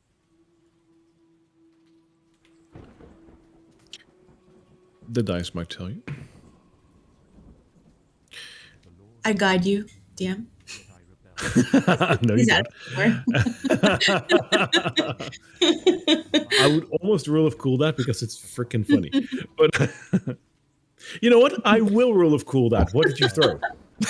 I will just I'm gonna guide that father because he looks torn between whether he wants to tell me this or not. Yeah. You want me to roll the d4? Yeah, go ahead. Okay. 4! Swear to you, swear. Look, I didn't turn it. Swear is easy. I trust you. I trust you. And with that 4, holy F, I'm actually going to give you something. Because that just hits the threshold. Let's go. Lucky you. See, rule of cool is fun when you apply it. A raven, you say. Yes. He walks over to one of his bookshelves and he pulls out a book and he flips through that and he says, there's a couple of families in the area that have a raven for a icon. There's the Blackwater Tavern that is run by the family of the Blackwater name that have a raven as part of their family crest.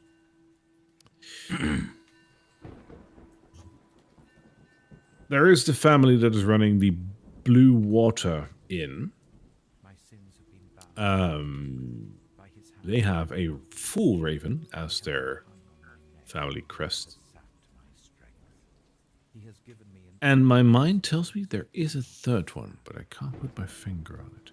So this would be a family crest, if anything, I would say. He puts the book back in the shelf.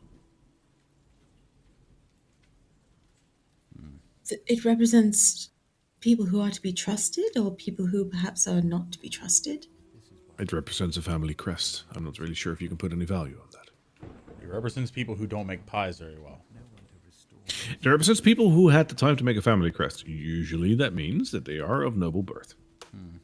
Yes, that is interesting. We did go to the Blackwater Inn, and they do seem rather incongruent. They are wearing fine clothing, but running a tavern seems strange. I've never seen anything like it. The lady The running proprietor, the proprietor of the Bullwater Inn is someone with a backstory. I would say that the lady who was running the Blackwater place with the pies, she seemed to have a good head on her shoulders, but whoever was in there seemed to have a bit of a thick skull. And as luck would have it, the lady that is running the bakery over there That's what I'm talking about. is born from a peasant family, whereas the gentleman running the tavern officially comes from a more standing family. He seemed rather dull. I will not speak my mind on no, that. of course but not. I'm just... That's something that's cared about here in Barovia. Status, class. Is that something that we care about, you mean? Yes, like deeply. There's other places within our world that have a deep, deep belief that everyone has their certain places in societies and other places where a bit more free, no matter where you stand, as long as you can hold an intellectual argument or a sword, you have power. The father leans back in his chair a little bit and just thinks for a second, and he says,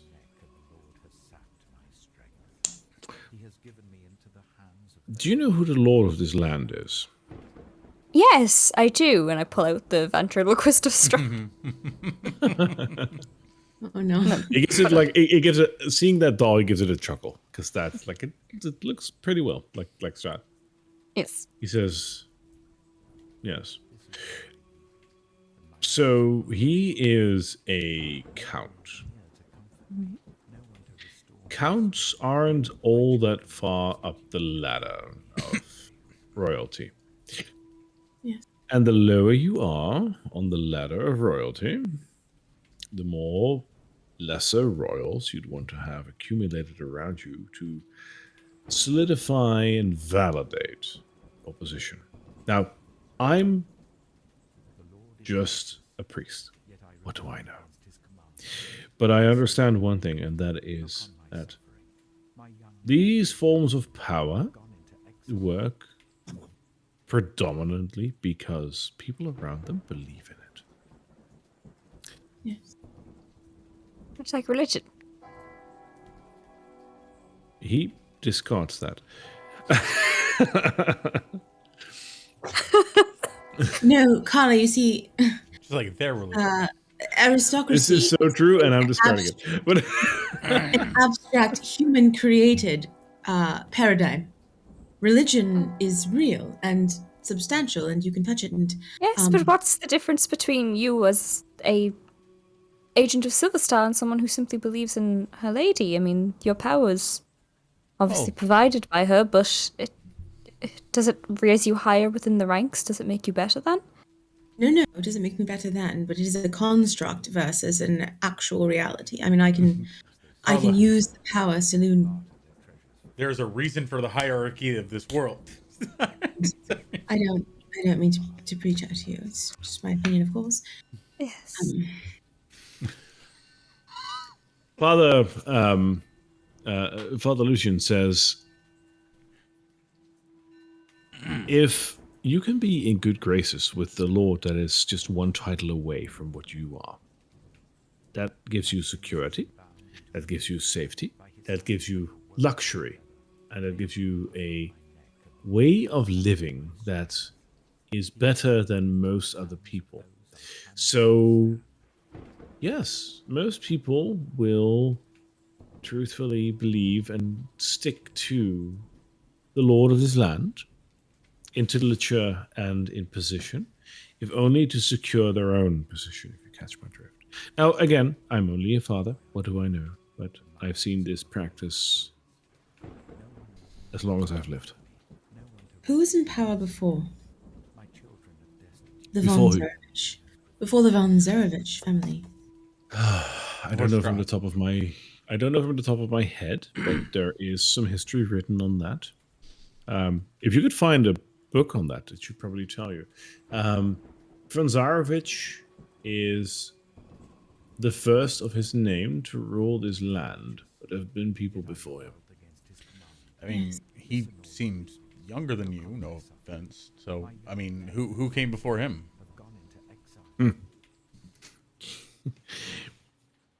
The father smiles at that comment and he says, "That's something I've heard before."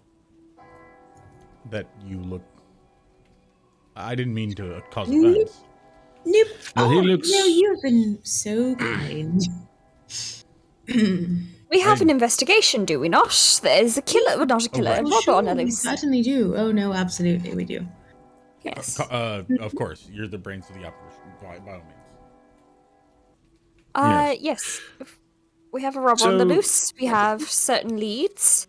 We have certain theories on why someone may take it, whether it is to disempower the church or perhaps talk to the saint himself, especially if he performed such a wonderful feat that you mentioned proved something, which is always, for the curious minds, I can understand. Might want a Yes. bit of the cake.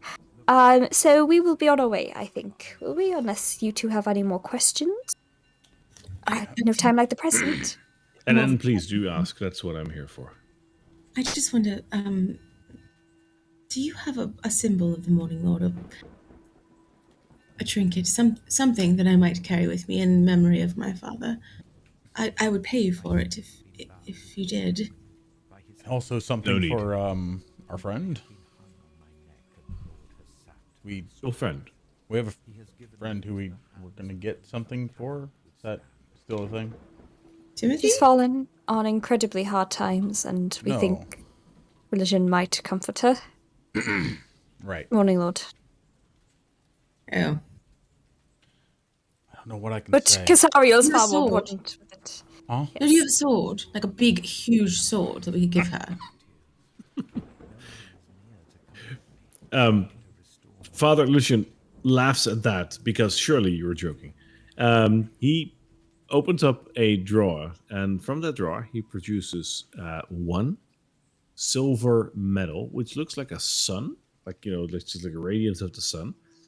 Within that, a circle of just like basically an engraving, and within that, a ball, all made of silver, but it looks like the sun basically with a helix inside of it. If you look at the map, it's actually quite like the logo that is on the carpet. And he hands it to you, Kasera, and he says, "This is the symbol of the morning light. And if anything, I think it's perfectly fine that it's in your capable hands, in memory of your father." Thank you. He's gonna look to Carla and be like, "What about for Arena?" Carla will kind of like drag him down a little bit as she's wont to do, and is just like, we'll figure something out. We'll get something else. Don't worry. I think this is her moment. Finished? Anything else I can help you with? No, I came to get something consecrated, and apparently that's impossible right now. So we're gonna fix this. Well, I think you and I could possibly do that tonight, John, if you would like. Can I? Father, thank you. feel We will. Oh, We will the investigate. the consecration of your weapon. Yes. I don't have any holy water at present, as I said, because of the skull that has You been did. missing. I can try without the holy water, but I can't do any promises. If you did have holy water, hypothetically, you did, then what? I would bless your weapon. That's that's the least I can do. You I seem like think trustworthy people, so we should. I have some. It is not blessed by Lathander, of course, but tis blessed by Saloon and yin and yang, sun and moon, and all that. Quite poetic, if nothing else. I can try. John? Didn't know we had any holy water. Oh, amazing. Yeah, because Sarah actually has something on her. I know. All right. So he will continue to bless your weapon, John, if you would let him. It looks a little bit rough around the edges, but it works just fine. It's an interesting tool of faith, indeed. Allow me to speak the blessings and use this holy water and see if this works. It is highly unorthodox to use holy water not consecrated by our own morning lord, but troubling times require creative measures, if you will. There Allow is me. no light without the dark. There is no dark without the light. Surely they are hand in hand. The two. I would agree, yes. He starts consecrating the weapon. John, can you roll me a just d20? Oh, okay. Just a flat d20. I got a 9. Right. He drips the holy water on the weapon, and you see it like immediately evaporate as it does. As he drips the water on it, he starts to speak a couple of like lyrics that you might or might not recognize from the prayer book that you've had in your hands before during the burial of the Burgomeister in Barovia. As he does that, he drips more and more water on it, and like it. The funny thing is, like, your weapon doesn't feel hot or anything, but as soon as the water touches the weapon, it's like, it just evaporates immediately. It takes a minute or two, and after he's done, he says, "All right, I've done my part. I hope your weapon is consecrated. I don't know with the holy water that I've gotten from Casario, but I believe in these troubling times and the position that we find ourselves in, I believe that one vial of holy water shouldn't surpass one or the other. So your weapon is consecrated. Please take it with you and use it in good faith." The boiling off of the water, is that something that would catch our eyes? I would say so. Yeah. Okay, yeah. It's like, so he's gonna look at it and be like, "Did he do something wrong? I feel like he did something wrong." I've never seen that before. That is glorious. I feel like. That- I mean, you'd see that when, like, a weapon is freshly smithed at a blacksmith. This is not a fresh weapon. Right. The way that the water reacted, I feel like he did something wrong with his invocation. John, when you could you try to wield that weapon? Yeah. I mean, does it Have feel? it up. Do you feel anything? When I hold it, I feel, I don't know, very confident. I know that we can prevail. And I hold this, and I just, it looks gruesome. I'll give you that. But there's something about it that gives me a very comforting feeling. Well, Well, It it's is- consecrated now, so we're all good. terrified. You should be fine. Yes, of course. Right. Off to the inn. Thank you for this. Truly, I will cherish it forever. Of course. Of course. Thank you for this. To the inn? Yeah. After you. We're going to head out now, Father. Thank you very much. Please do. I need to get back to my congregation, he says. So he steps out with you and goes back to his pedestal where he was giving the sermon.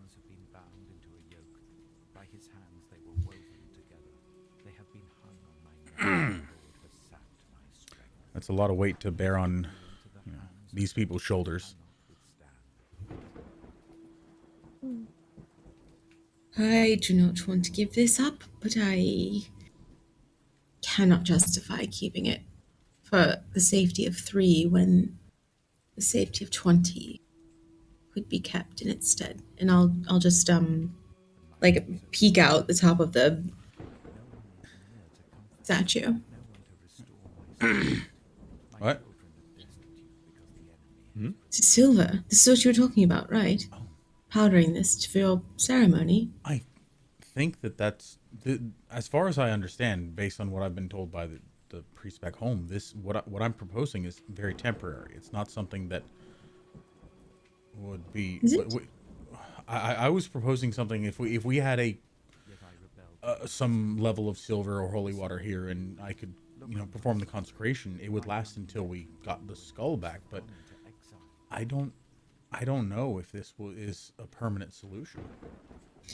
I know I've seen the High Priestess perform a hallow spell, but we are certainly not there. I mean, it is far beyond our ability at this moment. I mean, Are you coming down with a cold? You've been coughing quite a lot. Are you all right? John hasn't been coughing. You know, actually, No, actually, I've yeah, had no, you. that. Don't be tough. I've had you. You're all right. Do you want I've, to take a lozenge or it's this something? place. No, it's this place. A little bit of tea may do me something right, but I was every thinking morning, some Tea. tea. every Yeah, morning tea we would woke be up. good. Bit of a honey.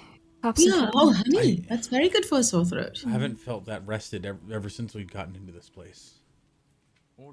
I'm struggling as well to keep up some of my own strength in this Perhaps- place.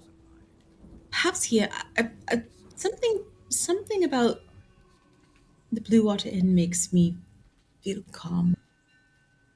I don't know what it is, but something about it. Okay, we head over there. Hopefully It's getting There's dark anyway. two. It's time to. are there. We can talk to them and then rest up. I think rest would be important for us. We did kill some wolves before we came here. God, was that You want to today? move to the Blue Water Inn then? Before we leave this place, which I feel is perhaps better than anywhere else to speak, when we wake, I can perhaps locate, if not the skull, perhaps boots. The boots of That would be incredible. right. Yeah, of course. You can do that. Well, would I? It's not a certain thing, because I have to be familiar with it, but how many skulls of saints can there be in a city if it is here, Yes. Also, how many decorative filigreed boots can there be? I mean, we could We should. process of elimination if nothing else. You are a wonder. Oh my goodness. Yes, that would be fabulous. Cut down a lot on the I mean, investigation time. I'm better, at murdering evil things, but this comes along with all that. I'm really Very proud nice. of this. We're all sticking our necks out for this group. I'm proud of this. Yes. Yes, let's head out, and he's gonna start walking towards wherever he thinks them. He's gonna start following Carla because as soon as he goes out, he's like, "Oh wait, which door? Where are we going?" Yeah. Carla's Do you going to want to start go back to the going. Blue Water Inn? Blue water in, Yes. please. Alrighty. Casariel's gonna, before she leaves, Taxi. just Oh. take the token and just hold it to her chest and sort of like take a moment to. She's not gonna thank Lathander, but she's almost just giving reference to like her father and his memory before she leaves. Roll me a d12. 7. You very briefly do get a good memory of your father. Which you don't know what your father looked like, but you get the sense of a good and holy person that only tried to do right. And it makes you feel happy is not the right word, but it makes you feel content.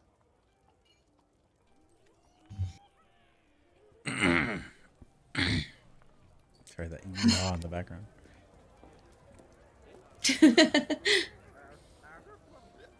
All right. Were we going to look around, ask questions? I'm just, he's gonna make his way over to the bar and. Hello, Danica. Did we get her name last time? Hello. She What was your name did again? introduce. My name is Danica. Hi, Danica. It's John. What are your rates for travelers staying here for the night? Well, we got some rooms upstairs if you'd want. And I will tell you as soon as I found that over here. Oh, no problem. So I got a 2-bedroom for 2 people. That is 2 gold per night, including food and drink. Or I have a bunk room, which is for 4 people, which is 1 gold per bed per guest, including food. Does the 2-bedroom have any kind of chair or sitting arrangement?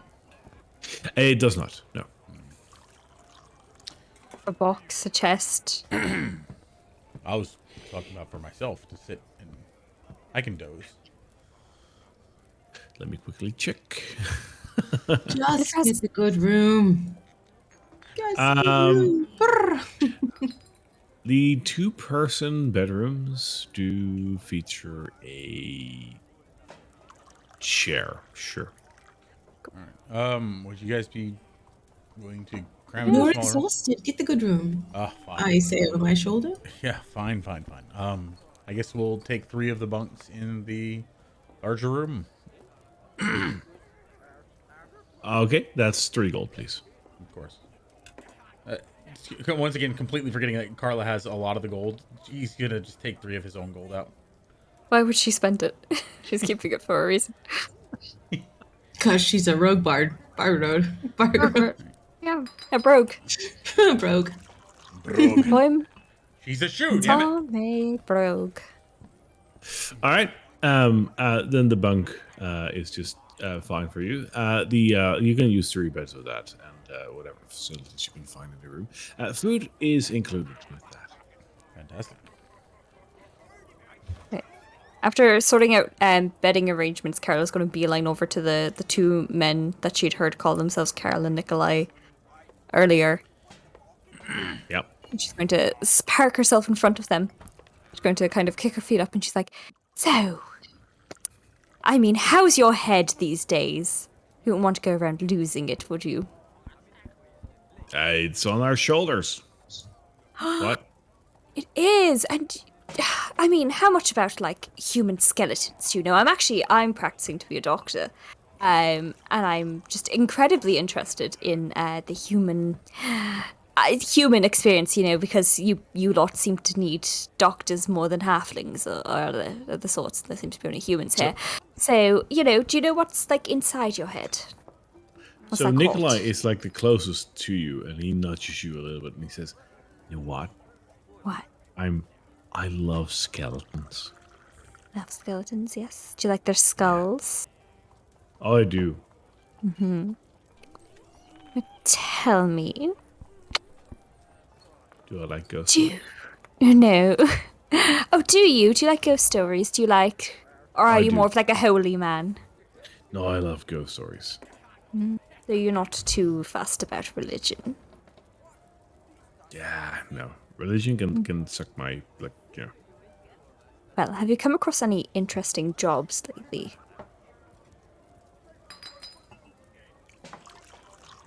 Why? A lady might be in need.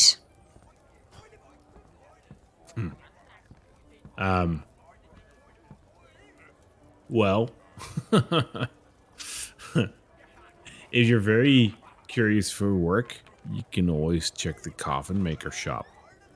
Maybe you need Coffin some wood maker for the shop. coffins or something. Any other doctors nearby? And I'm going to kind of like purposely like single him out and sort of really look at him. And if anyone's paying attention to me, they do see my eyes start to shift in a sort of like spectrally like purple glow as I attempt to charm him into giving me the answer. All right, go ahead. Your charm requires a what? It's a DC Wisdom 13. Opposing. Totally fails that. Yeah, any doctors? Anyone looking for interesting parts and pieces? Outside of wood. Yeah, there's a doctor. Is there? Oh, tell me about him. Must be fierce interesting. I don't know. He doesn't live here. Where does he live? Don't know. He made that weird arm for Evek. Did he? How did Evek find him? Did he just blow through town? Yeah. I Which don't know one? where he is. No, he just blew through town. I don't know where he is right now, but he's scary but interesting. I like that. I like to think I'm the same. You are. You're so agreeable. Tell me, Do I like ghost stories? I was waiting for that. fuck up. I know I keep saying that, and I say it in the exact same voice. Dude, have you visited the church lately? No, why would I? I don't know. You tell me. No. Not at all. Do you know anyone? Churches for suckers that think that somehow solves things. That's silly. Smarter than you let on. Do you know of anyone else who might have been sniffing around, being suspicious there? Yeah. What's his name? The kid. Something with a Y. Small kid. Hangs around the church a lot. He has some weird stuff going on. Does he? What type of weird stuff? Like, He's been digging stuff, and like he does weird stuff on the graveyard, and I don't know. Like I wasn't there. I think. you think? I don't know. I'm pretty sure I wasn't there. And yes, so he was hanging around being weird, just not really doing what little boys are meant to do, which is run around and get muddy, I suppose. Yes. Don't know how children work. But he's been suspicious. Tell me, is there like a barracks around here, somewhere where they keep prisoners? The likes, surely you've gotten up to some mischief in your time, been thrown in there often. Other than the Burgomaster's mansion? No. There's people there sometimes. Have you heard stories? No, they do. You have been so helpful. So helpful. I know. think you should. What are you doing later on? Oh, I am going to go to sleep and I'm going to find out so many mysteries as I read my books. But what you're going to do is you're going to drink and drink and drink until you barely remember the rest of this night. You do that for me for the next hour, yes? Yeah, I'm totally going to. Just for me. Yeah, I'm totally going to. I love that. Like I really like you.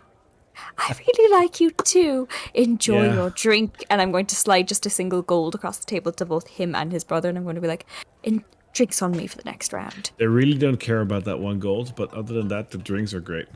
Amazing. I'm gonna get up and kind of saunter my way over to them, and I'm like, I have about an hour before shit starts going down, so hopefully they'll drink and drink and drink.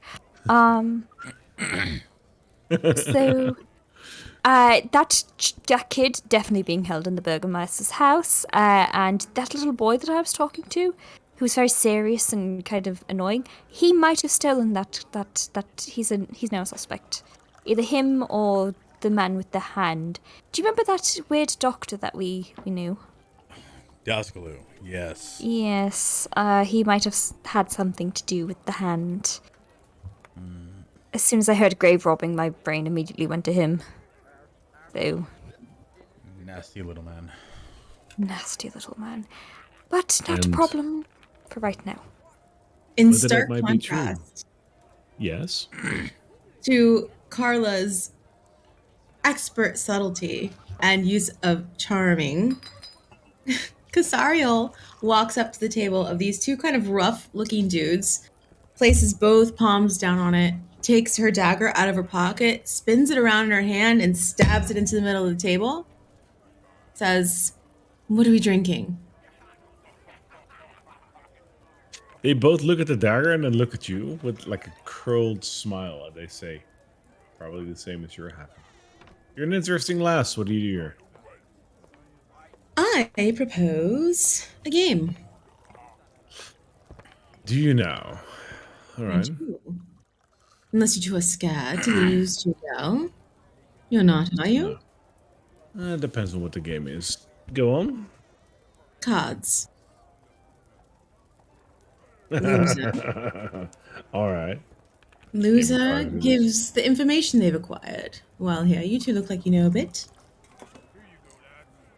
All right. Pull up a chair. You're in. And I do. But that game of cards, we'll have to wait until next week.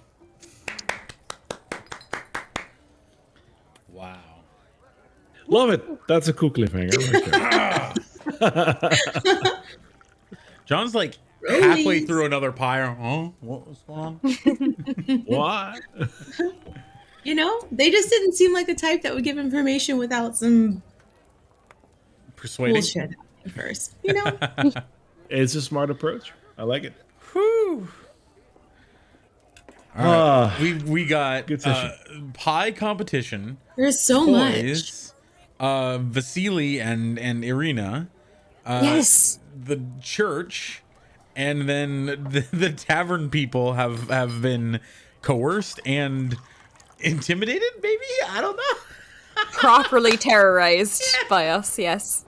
Oh my god. They love This it. is slow. It's fine. This is that moment where you're slowly starting to notice, like, I can't juggle all of these. I'm gonna have to let a couple of them fall.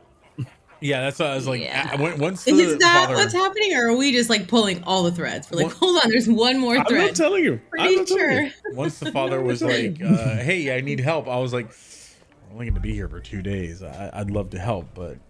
Listen, is Irina really that important? No, I say. No.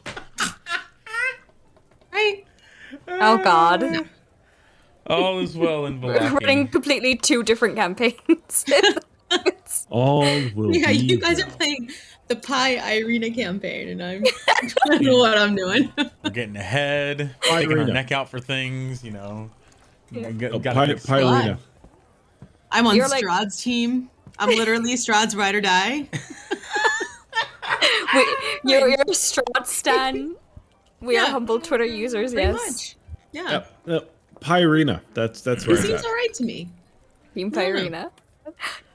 If she dies, that's what we're going to call our business, Pyrena. Yeah. Pyrena. Yeah. Only in if she honor. dies. That's not. So, That's not yeah. a Big sword. suggestion. I hope you guys enjoyed that. As much as we enjoyed playing that, because like this was no fighty, but a lot of roleplay. That was really good. I really did enjoy that.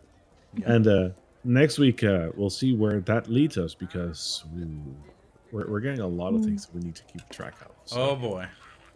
Oh yeah. I need a spreadsheet. I'm this close to getting a spreadsheet, guys. It's getting bad. It's getting real bad. I'm excited to know what We those need a toys quest do. list. We need a quest list here that pops up in like with underneath our mini map. Yeah. We need like Like that's what we need. Codex we need of one like those- lore.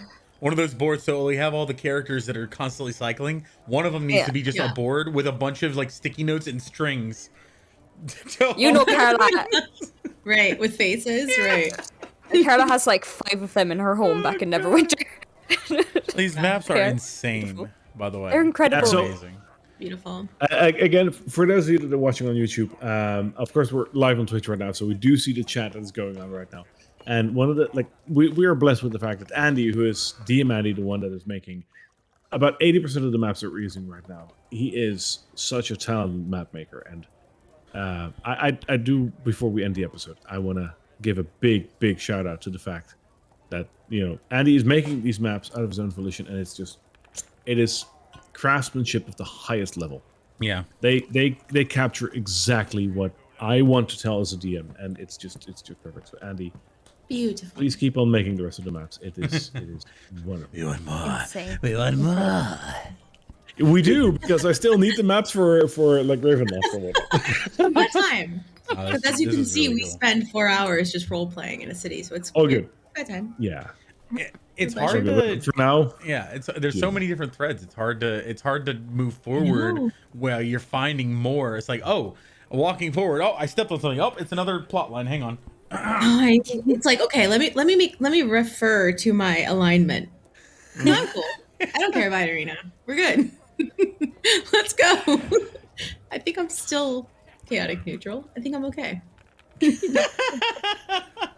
Yeah. No, I thought you were Well done. good. I thought you were chaotic good. oh, officially Oh. you're good, but Yeah. Let me hold on. Let me That's just. how you can pick up the statue. Oh no! yeah, officially you're good. You're I'm lawful neutral. Like as long as people aren't fighting. As my conscience directs, my conscience is telling me You're Strahd moving is from the way. chaotic goods, you're moving towards chaotic neutral. So that means that things are Barovia's having an effect on you. I am willing to give up my legendary item to help people of Vallaki. I feel like that still nudges me towards good. I'm teetering. I am teetering. I think you're just tired of carrying around this stupid statue. It's heavy. I don't want it. Yeah, and I'm tired until we start fighting again, and then I'll be very sad. 100%. All All right, right, everyone. everybody. We will see you next week. I hope you guys enjoyed. If you did, follow us on all our socials and whatnot. Join our Discord because you can talk to us. We're very open. We're very social. We're very cool. Join our YouTube. Join our Twitch. All of that. And we will see you next week with more Curse of Strahd. Amazing. Bye, everybody. Bye. See you. Bye.